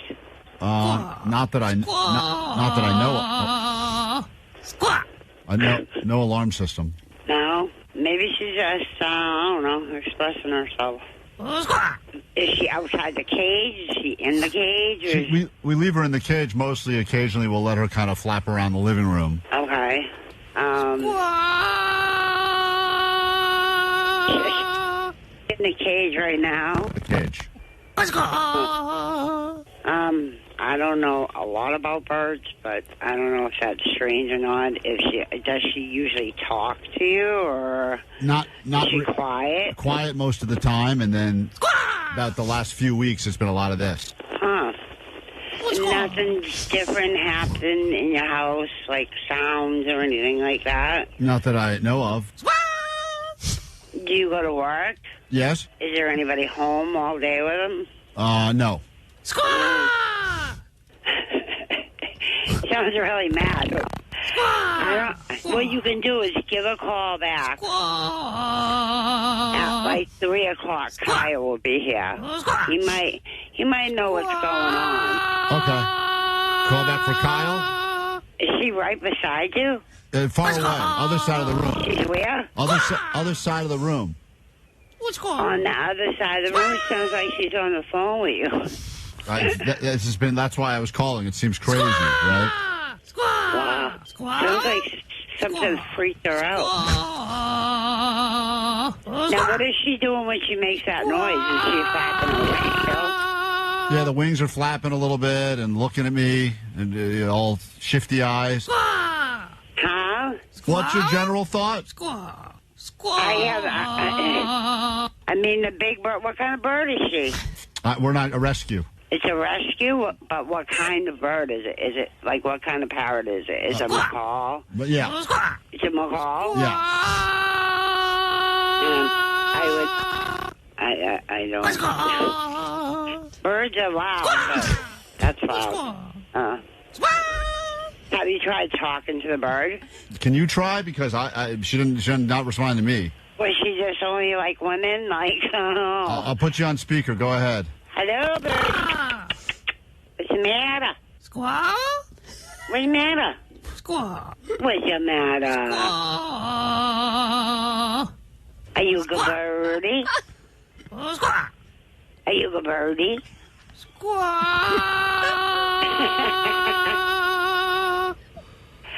I don't know. Or maybe try some music. Okay, what type? Nothing outrageous, like no mellow kind of. What do you think about Tool? I think the bird likes Tool. Tool? You could try. I mean, you can try anything to get. Okay. Well, thank you for your help. I'll call back when Kyle's there. All right. Thank you, hon. Bye. World famous KROQ. Klein Alley Show. Klein Alley Show. KROQ. Allie has been trying to learn Espanol. It is her first New Year's resolution to learn a new language. We said she could pick any language she wanted. We were hoping, we thought she was going to go Mandarin, which would have been hilarious for her to try to figure out. But she decided that as the whitest person on the show, by far, she wanted to learn some Espanol now more than ever. Yeah, I mean, just generations of white, too. Right, the worst type of My white. grandmother used to say tortilla when she went to a Mexican restaurant and ordered things. And not to be funny or ironic or anything like that. That's just how she tortilla thought it was. and fajita. She ordered fajitas? Fajitas. She really loved the fajitas at Mexico Lindo, which is the place she went to every Tuesday. Ironically, Allie grew up to love fajitas, too. So it is run in the Subliminal family. messaging. It's really had an impact on you. I guess I have to like fajitas now. So I decided yesterday, I had to make a phone call to Spectrum. You know, my annual "Can you lower my bill?" phone call. Is that where you threaten them?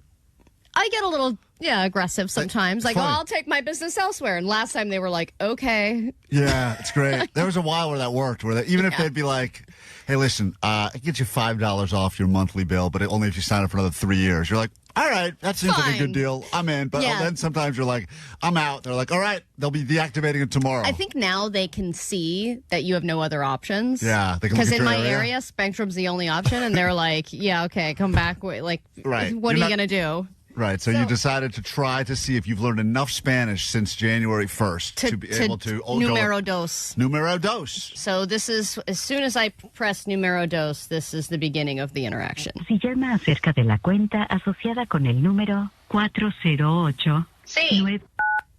Marque 1. Comenzando con el código de área, por favor ingrese el número de teléfono asociado con su cuenta. También puede ingresar Oh, my su número God. de cuenta completo. Gente, agente. Yo soy Alison Johnson. Oh, Está bien. Por favor ingrese el código postal. de la Inglés, dirección yes, donde inglés. tiene su servicio. Yo necesito hablar a un agent por mi boleto. Por favor ingrese el código postal de 5 dígitos. Ayuda, ayúdame. Marque 1. I marked uno. Marque 1. Para no, marque 2. No. No. Un momento mientras le transfiero. I finally talked to somebody after a while. I mean, that was a process just to even get to a person. This was my 4th time calling, too, because they would just keep sending me back to other menus because I wasn't pressing the right numbers. Or maybe they heard you and they're like, she needs an English speaker. I know, we need to send her back to the I main like how menu. you said no with that accent. No. That's how you say no in Spanish. No. So finally I talked to somebody. Hola, buenas. Gracias por llamar a Spectrum. Mi nombre es Kleiber de Tampa, Florida. By the way, this is terrifying. Like the fact that someone just picks up and starts talking to you in Spanish. I'm Right. like, ah. Right. All of a sudden, now it's a real test. That's what they Yes. always say. You can take textbook. You can try to learn. I know you've been doing all. I've watched you for the last few weeks yelling at your computer and repeating phrases. But this is a whole different. This is a real life thing. Conversation. Hola. Hola, buenas. Hola, me llamo Alison Johnson y yo quiero lower my bill. Okay. Oh, my God. This is not good. You're not here. where you need to be. It's like, I didn't know how to say lower my bill. well, you should have learned that phrase I know before you boleto called. because it's ticket, and that's what I learned in my last Duolingo session, but I don't know how to say bill. If that's the reason you're calling, though. And then, of course, this guy is bilingual, so he immediately switches. No, he didn't immediately switch. Oh, it sounds like he was said, humoring me. I heard he said okay just there. Ok. Con mucho gusto te vamos a asistir el día de hoy, Alison. ¿Cuál es el número de teléfono asociado en tu cuenta, Alison? 4, 0, No. 8, 4, 4. No me sale una cuenta bajo ese número, Alison. Now, I don't think I gave him enough numbers. No, you didn't. And they're not the right numbers. Lo siento. Muy mal. ¿Te sabes el código de seguridad de la cuenta? Yo practico español. 2 números más. Ajá. Sí. You He's are saying I need two you're more two numbers. more numbers. No, we got that part. Yeah. Even we got that. And we're not even taking Spanish. Okay. Allie, you're No 2 numbers short. comprende. No comprende. So, the security code for the account. Now he's speaking English. You dumbass. Oh, man, what a fail. Yeah. Oh, 8, 7. Dice que no es correcto. No. No. No es correcto. Ok. Yo necesito Yo estúpido. hablar con mi hermana. No, mi mujer por el número correcto. Ok. Yo puedo enviar un mensaje de texto. Oui. Sí. We? Ay, Jesus. Texto. There goes the Yes, French. I will texto. No, he's saying no because No. he was like, No. I guess he was saying he wanted to send me a text message to verify my identity. I thought he told me to text my wife. Lo siento. Maybe he said he was going to text your wife. Maybe Yeah, that's maybe. What he said. Oh, no. Es la número de mi esposa. Okay. Él no receive, or she's not getting back to me. Nice. Well said. So eventually we ended up calling it quits. We just kind of realized that we weren't going to get Somehow anywhere. Allie's bill has gone up now. Yeah. $20. Yo, I'll call back. All right. And There it is. yo practico mucho. Okay. Vas bien. Sí. Okay. All right. ¿Está bien? Sí, todo bien. Buenos noches. Okay. That was a fail. Hey, I made progress. Progress was made, but I think you lost so much progress for all the white people. Yeah, I think white people have just been set back generations now. We're right back to your grandma's fajitas again. This is a weird question to ask another adult, but I was asked it yesterday, and I don't know why it hit me so strange, but a grown-ass man said to me, "When's your bedtime?" And I responded by saying, "I don't have a bedtime. I'm an adult. I pick my bedtime." Sounds like someone needs one. Yeah, you're a little grumpy, man. Whenever I want, I'm a big kid. Yeah, like I don't have a... you need some memes. I don't have a bedtime. Like, well, you should. Well, I have a bedtime. You do? Yes. You don't... 9:15. That's your bedtime. You stick to it? No matter what. Whoa. No, sometimes a little earlier. There's like a 15-minute window in Monday there. to Friday, you're 9:15. That is your bedtime.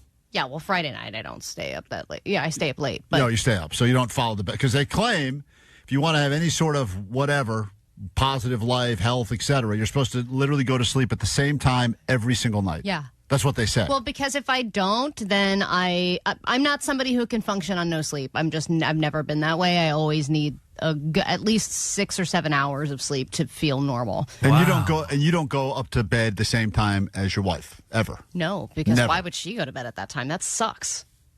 Well, once again, that's a horrible bedtime. I feel like. But I don't know if she has one. That's a good question. I don't know if she goes to bed at a certain time every night, or if she's just willy-nilly fly by the seat of her pants whenever I feel tired. Bedtime. Vanessa goes to she goes to sleep like around 6 p.m., right? She goes to sleep same time as my kids, right after bath time. Yeah. Has the sun, but lately I've been watching The Rookie, so I've been getting like 6 hours of sleep, and I'm not gonna lie, I'm crashing, and that's why you need a bedtime. But Vanessa, when is your self-imposed bedtime? If I want to be eyes closed by 7:30. Wow.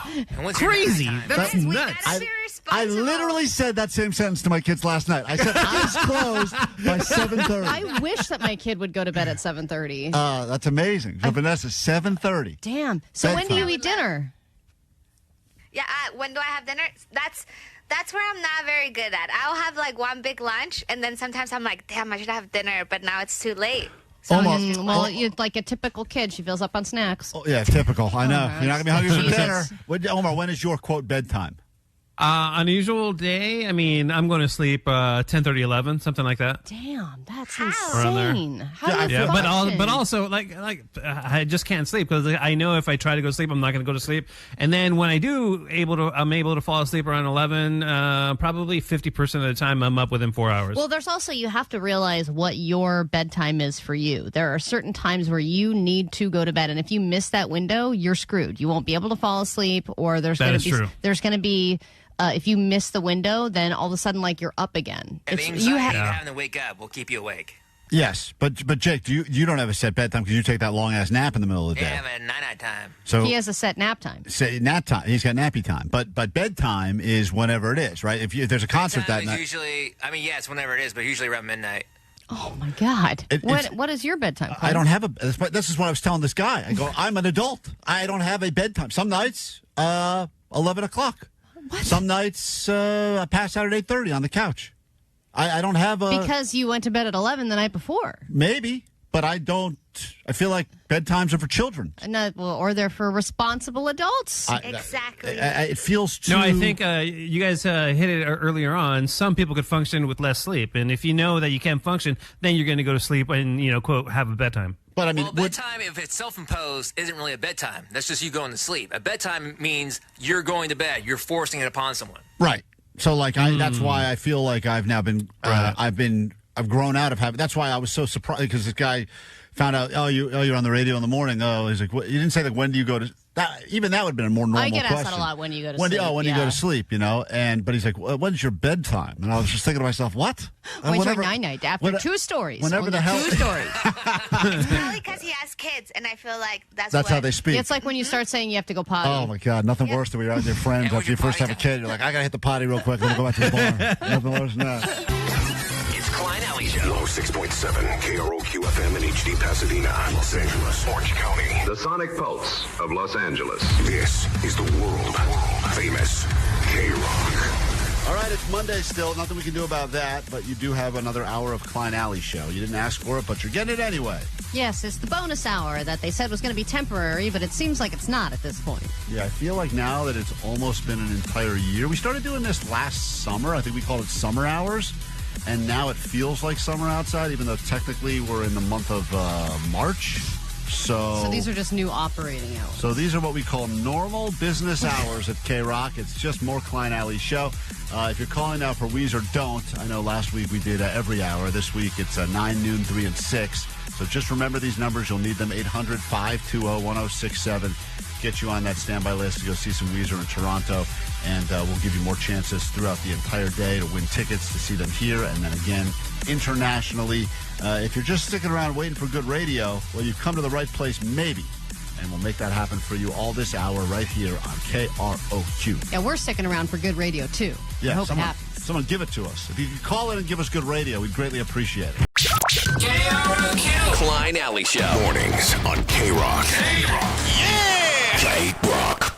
Some places claim that they are judgment-free zones, but this is not that place. So feel free to judge accordingly, because I think you'll have some strong opinions about what a terrible, terrible person Allie is this time. Not to be confused with all of the other stories that have proven why she's a terrible person other times. So terrible and gross. Yeah, well, terrible really and gross. Any given story. Yeah, sometimes, every once in a while, though, you pull through and you give us a gem, and Thanks. It doesn't fit into the category of either terrible or gross, but you have found your sweet spot. I want to know what you would have done in this situation, because it was a lose-lose situation, and either decision would have been a bad one. I had a birthday party for my kid at a play place. It was, one of those Chuck E. Cheese type places where there's bad pizza, there's arcade games, and there's a play structure. A bunch of his classmates and some of our friends with their kids all came. There was probably 15 kids total. And my kid had a little bit of a cold during the week. He was snotty, which most kids are on any given day. From like the age of 3 to 17. I think they're just snotty. I pick my kid up from school, and I just pick him out of a group of snotty children. Yeah. Give me one of those snotty ones over there. I'll take them home. Everyone's just wiping their nose on each other's jeans. It's just the age, right? And then towards the end, his nose had kind of cleared up, but he had this little cough that started. And I was like, that's probably the tail end of something. He'll be fine. We wake up in the morning, we get over to the play place, and within a half an hour, he comes over, he looks pale, I feel his forehead, and he is burning up. And I'm like... Guaranteed fever, 100% fever. Oh, yeah. It wasn't just, hey, I'm running around, I'm a little warm just from all the excitement. He would have been... like at a 10, because he loves this place in general, but also having all of his friends there. He was just kind of going through the motions, I could tell. Right. It was like, claw machine, candy. Let's go on to the next thing. I was like, man, he is really not feeling well. But everyone was there, and we had already booked the Sky Room. Sure. It was $150 just for the Sky Room. Oh, and not getting that back. I'm not getting that back. It was a 10-kid minimum. So I'm not getting that back either, even if I had told everyone to go home. I mean, this is a pretty big price tag. But he's sick. But he's definitely sick. And I'm going, crap, I did not know. If I had known the night before that he was that sick, it could have done something about it. We are in the middle of the party at that point. So we decide to just push through. I'm like, I guess we just got to pretend like this isn't happening. And then I found myself shadily asking people that I knew, does anyone have any Tylenol? Does anyone have any baby Tylenol? I was able to secure baby Tylenol in a syringe, which I then administered to my kid behind a plant in a corner. Right, because you don't want people to know. Exactly. Kid's sick. Exactly. But it's also obvious. And then I feel bad. We're singing happy birthday. He's got the cake. He blows out the candles on the cake, which we then serve to all the children. You're a terrible person. I'm pretty sure I gave 15 kids the flu over the weekend. It's the greatest goodie bag of all. But I'm sad you weren't there, Klein. Yeah, when I saw it, thank God I didn't show up for this giant germ fest. I mean, all those indoor, I've been to enough of those in my day that there's no way you get out of there without catching something. Well, and that's part of it, because obviously he's coughing too, on top of feeling like crap and looking pale. And I went to a couple parents. I was like, oh, yeah, sorry. I think he's still got a little something. And they were like, us too. It doesn't matter. Like, every parent that knew was like, yeah, whatever. At some point, we know he's sick. Our kid's probably sick too. It's fine. At some point, you just accept the fact that every kid is either sick, almost sick, or just got over being sick. Yeah. That's just the way it's going to be. Or I'm going to this play place. We're all going to get sick. Right. Like, going in that you're either going to get sick or you're already sick. Back in the day when I think they didn't have a good vaccine for chicken pox, that was like the thing. It's like one kid got it. They're like, all right, everyone go hang out with that kid so you can all get it at the same time. It was like parties where like, let's all spread it around now because if you don't get it, that was the whole thing about chicken pox. If you didn't get it when you were younger and you waited until you were older and got it, it would like kill you or something. Well, and I think at that age too, all the parents are so jaded by all of it. They're like, whatever. The only kids that had the parents that cared were the parents that had like 1-year-olds that were like, what? Yeah. Hold on, I'm going to get they're it all away. precious with this new life I of know. theirs. You could have, I would say, look, I get it. You're not going to send the kid home from his own party. All right, you're already there. But maybe the blowing all over the cake part, you could have. But it would have been suspicious if I hadn't had him blow out candles. What was I supposed to do? They would have started saying, that snotty kid who's coughing all over the place, clearly something's going on there. Dude, and then when I walked in, too, I mean, the beauty of doing all of that is that you don't have to set anything up, right? The place does everything you don't for clean you. up a thing. The only thing was that Katie was like, let's get some balloons. I was like, all right, that was my one job in the morning was to get the balloons, which, by the way, was a job that she said she was going to do as the new housewife. Didn't do it. She didn't do it. I had one job. Fair.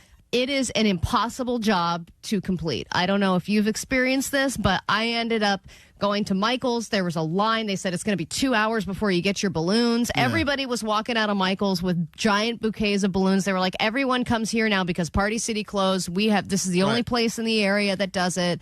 I ended up going to a Vaughn's with a lady that looked like she wanted to die, blowing up slowly some balloons for 45 minutes. It cost me $50 for 25 balloons. I hate balloons. Balloons are my... Can we just be done with it? I think we've agreed as a society they're not good. They're not good for the world. They're not good for us. We feel obligated to keep bringing them, but like I don't think anyone gets excited about receiving a balloon. It's more annoying than anything else. Well, and then you walk into this big room and you just set some balloons down and everyone's like, cool, and moves on. I'm like, what a waste of $50 and an hour of my time. Yeah, but it's like there's so much other stuff going on. It's just like, oh, cool, balloons. Unless they're full of nitrous for the sucking and the huffing, then there's just no reason. Those ones I get. Every other balloon out there, we get rid of altogether. Well, and the Mylar, those are BS too, because if you want certain ones, you have to buy them online, and then you get them delivered, and I go over to get them inflated, and they goes, yeah, these are a piece of crap. Even if I inflate them with helium, they're not even going to float. Right. They're going to die in 15 minutes. Like, yeah, I know. What is going well, on? Happy birthday.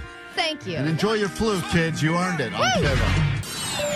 KROQ Mile High Club. Our favorite KROQ fans and destinations all around the world. Hey, it's Rivers and Brian from Weezer. Pack your bags for KROQ's Mile High Club Destination 11. You're going to our show in Toronto, Canada. Let's go away for a while. You and I say it ain't so. I don't care about that. Listen at 9 noon, 3 and 6. Get on the standby boarding list all week and instantly win tickets to see us at Crypto.com Arena. October 24th, courtesy of Live Nation. If you want to destroy my sweater, Beverly Hills. And you'll get the chance to go away to see him again in Toronto, Canada. Free healthcare, maple syrup, and Weezer. What more could you ask? Go away, go away, go away. I leave my candy with the pork and beans. It's KROQ Mile High Club Destination 11. Weezer in Toronto. Only on the world-famous KROQ. From DTLA Law Group Accident and Injury Attorneys. Accident to work injury? Visit calldowntown.com for a free case review.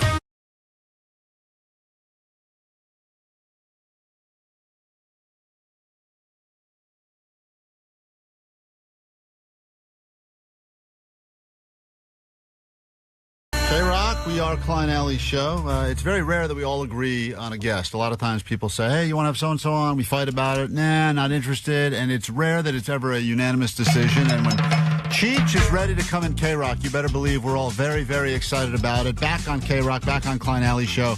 The great Cheech Marin. Welcome back, buddy.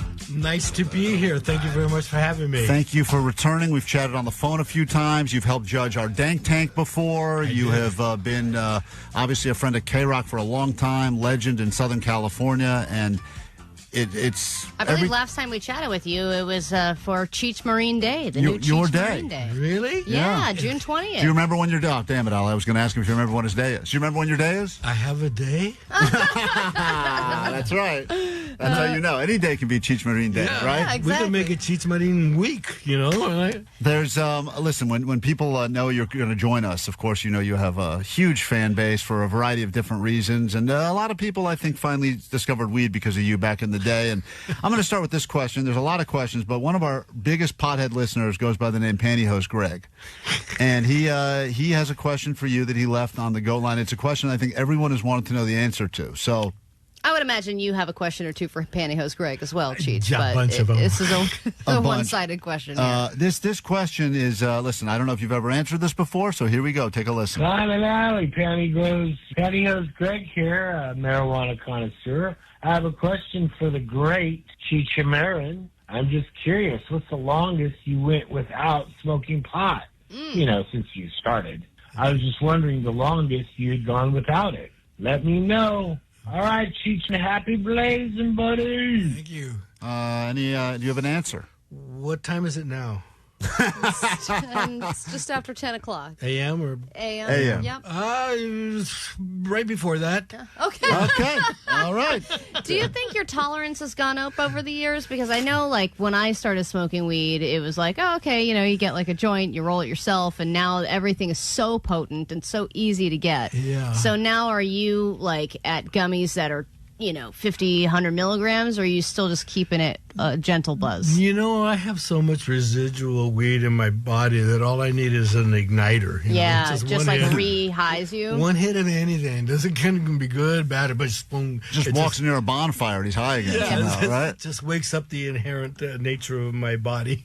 and of course, everyone knows of you as such the the mouthpiece for popularizing weed for a long time. But you're an art connoisseur now, and obviously we're going to talk about everything you've got going on in the world of art. But before we get to your stuff, which is real art, I want to show you something. This is a painting. This is a painting that someone on our show actually paid money for. This is a painting that, Allie, do you remember the Jake the Nerd? Really? Jake the Nerd bought this painting from someone on OfferUp or Nextdoor, whatever.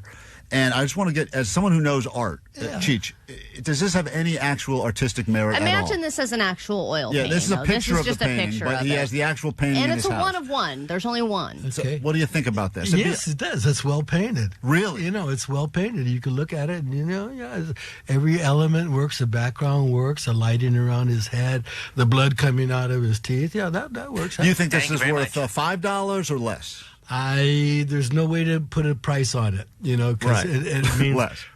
It's whatever somebody is willing to pay for it. Right. And Jake, what did you pay for this?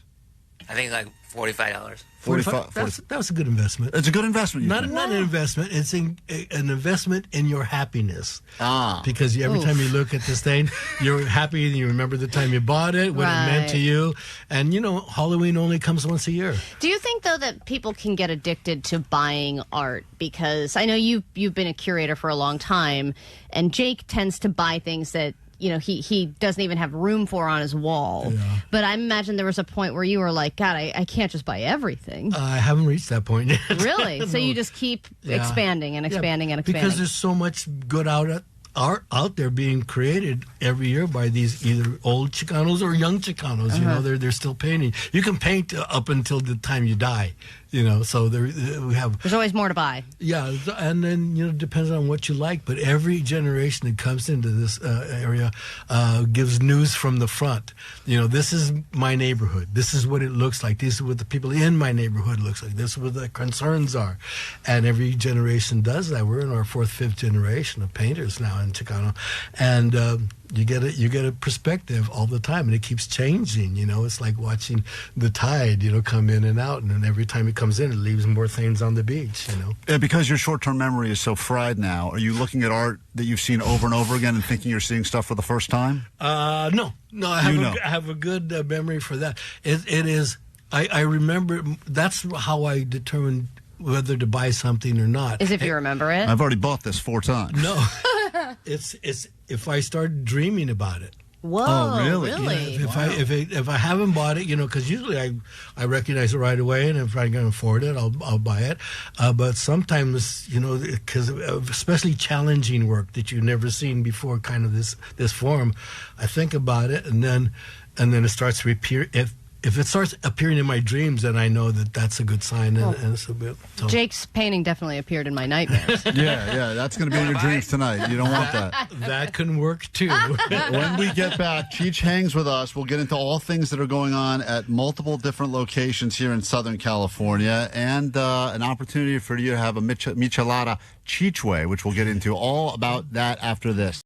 KROQ, Klein Alley Show. Not every day we get a legend in the studio with us, but that is the case today. The great Cheech Marin is here. Mexican Americans don't like to just get into gang fights. They like flowers and music and white girls named Debbie too. Cheech, before we talk about the art stuff that you're here to talk about, with today being what it is and everything that's happening around the country and around the world, so many people look to you, right, as someone that has been an advocate for your people, your community for a while now. Yeah. Is there any way that you can put any sort of a positive spin on what is happening? Positive spin. I struggle to do that because we're being in an era where they try to create chaos. That's the goal. Right. To create chaos. And you don't know what's happening, and as soon as you get a beat on one thing, they move to something else and create chaos there. But it's only to create chaos, and they're creating, violent chaos now. So. Yeah, and we were just talking during the break about how Born in East LA is just still so true. Yeah. After all these years, it's like the same story. And it's just sad because you feel so powerless, or it's just like, I can't do anything to change this. But what's good is that, people on the text line, other people saying they checked out your museum and going like, it's so nice to take a moment to just celebrate and appreciate a culture that feels very attacked right now. Yeah, it is. I mean, I am so buoyed by the reaction of people when they come to the museum, and for all ages too. There's something there that attracts everybody, no matter what age. When you first walk into the museum, you see this huge lenticular piece by the De La Torre brothers. It's 2 stories high, as 26 by 13 feet. We had to cut out the bottom of the second story in order to fit it, but it's lenticular and it changes as you move left to right. Other images appear. Thanks for explaining that word to us, because Allie and I were both looking at you going like, yeah, ventricular. No, you know what? Yeah. Jake explained this to us before. Yeah. When he bought his magic eye painting. Yeah, he was explaining it and we didn't listen. But now I did. Now, thanks, Cheech. Now I get it. It's like, the little prize you used to get at a Cracker Jack box with Christ's on one side eyes would follow you. Yeah. That's the same process. It's a prismatic process, but depending upon your relationship to the thing. I thought it was just high, but... Yeah, well, you could do that too. But I see kids getting fascinated by that. Of course. One time when we first opened, I saw this little girl in a little folkloric dress, and she was dancing in front of it and putting her dress out like this, like a fan. And she was dancing with one of the images, and then she would shift, and there'd be another image, and it was a perfect example of somebody melding and being one with the work of art, and that's what art is all about. And it was this little... maybe 4-year-old girl doing that, and I was just like floored when I saw that. I wonder now that you have become kind of a known art guy, but you were the guy that when I was growing up watching Nice Dreams and everything else that made me think that weed was the that was the route I wanted to go on. Are you prouder of inspiring people in the world of art than you are weed, or do you have to pick a favorite? Sometimes they go together, Yeah, they sure do. They sure do. Not to change the subject completely, but I know you are a Rams fan. Yes. And were you devastated by their loss? And are you boycotting the Super Bowl, or will you be watching? And who will you be rooting for, if anyone? I'm disappointed that the Rams lost. It was a tough one to lose. Yeah, it was. But the week before, it was a tough one for the Bears to lose in the snow in their own home stadium. Mm-hmm. So, that's the way it goes. And I don't know who's playing. The Seahawks are battling the New England Patriots. The Patriots. I'd like to see the West Coast. I'd like to see the Seahawks. The Patriots have had enough Super Bowls. I agree with that. Strong answer. Yeah. Guys, you can support all things Cheech is doing in many ways. Of course, Riverside Art Museum Museum and riversideartmuseum.org for information about this exhibit that's happening there. And then, of course, the Cheech as well. I mean, there's so many chances for you to be a part of this. And as we were saying, this is not just a local attraction now. This is something that as people are coming here for the World Cup, coming here for the Olympics, people are visiting from around the world now. And it started as this little kind of hometown thing. And it's grown so massively. It's amazing. It's incredible to see from where we're sitting right now. And, of course, anything we can do to support you, you better believe we will. So thank you very much. We're having our first photographic show exhibition at the Cheech. It opens, I think, next week. And it's called a Chicano Camera Culture, a photographic history from 1966 to 1926. It's upstairs in the whole second floor. That's opening on February 7th there. So we'll put up all the details on the socials as well. The last time you were here with us, we had you judge the Dank Tank, where listeners called in and pitched their ideas, and you said why they were stupid or even stupider. We all have brought to you now our own.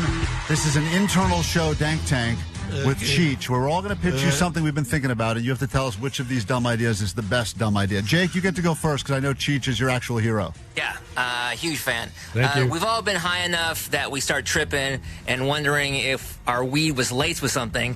So my idea is an apparatus that you blow into that lets you know if your weed was laced. And since that never happens, laced this is after you take it? I'm sorry? You would blow into it after you've ingested the weed? After if you start tripping. If you start tripping and think that your weed was laced, you can blow into it and it will let you know if your weed was laced with something. It's like the weedalizer, huh? Kind of like blow into it for 4 seconds. Keep blowing. Right. Oh, that's right. They have that. And since that never happens, it says, nah, you're tripping, dog, every time. Well, you're tripping, dog. You don't have to pretend that's a good idea. I don't. I mean, that's not a bad idea. If something is really strong and you don't know what it is, and tell me I'm not going to die, that would be a handy little thing to have. Yeah, I mean, everyone needs that one friend who's just like, you're okay. Yeah, you're going to be all right. You're all right. Well, you're good. I'll tell you, a good idea was the one Cheech came up with, and that was the Chichelada drink, which came out a 420-inspired version of the traditional Mexican michelada with 50 milligrams of THC. Yeah. That is a lot of milligrams of THC, just for keeping track. That's a lot. The thing is, you're not supposed to drink it all at once. That's why we have a resealable I love that. Tab all the time. You can take a little bit at a time, and then it's a cool high, and it's how it tastes just like a michelada. The beer is non-alcoholic, and the substitution for the alcohol is weed. It's beautiful, and it's that's a good idea. See, if that were my idea, Cheech would say that's a good idea because he actually made that. Allie, what's your idea for the Dank So Tank? my idea, you know how Cheech they have all those like wine and paint night? It's like paint and sip, and it's all like drinking wine and doing paintings. Yeah. But why don't we do that for weed? Yeah, well, we could start to smoke weed and play guitar one. Oh, yeah, I mean, there can be different... It's a much better idea than yours, Allie. Oh my God. Cheech just came up with a much better idea. No, Cheech is going to win this thing. You go and you sit in front of an easel, and you see what creativity sparks after you have sparked up. That's a good idea, too. And you could do a clay pottery, you could do painting. There's all kinds of different art that you can make, but you're in an environment where you're all... on edibles, or you smoke. There's a little area where you can smoke and paint at the same time. You could do that. Canvases are expensive, though. So that's the only thing. That's why a lot of artists don't paint on canvas when they first start, because they're expensive. Paint on a napkin. Oh, there you go. I'm glad you brought up napkin, Alex. That's a perfect segue into my idea. Cheech, okay. Yes, sir. Is there anything better than when you are eating a meal, your hands are dirty, and you get to rub them on your pants? Oh, that's the best. But the problem is they're your pants, so you got to clean up the mess later. But not if you're wearing nap pants. Nap pants are pants made of napkin material, so that you put them on over whatever you're wearing. It's a full-on pair of pants. Yeah. You get to kind of have the full experience of just wiping your hands on your pants. And then watch as your pants disintegrate. And then you rip them off, and boom, nap pants. Well, that's a novel idea. Thank you. That's his way of saying idiot. Novel I'll take means that. bad. Novel is Cheech's way of saying bad. Depends on what you're rubbing on your pants, man. That's a good point right there. Yeah. Well, Cheech, it's always a pleasure to have you in here. All the information of all the things that we've chatted about we'll put up on the Instagram, so you can check out all things Cheech and Cheech's art and the collection. And if you'd like to teach Allie any Spanish phrase, she's trying to learn Spanish. Anything you'd like to teach her on the way out, Cheech? Adios. There we go. Allie's going to take some while with that. All right, I'll write that one down. Usually it's AMF, but yeah, that's right. You can't say that all on the radio. I did learn that word recently. There you go.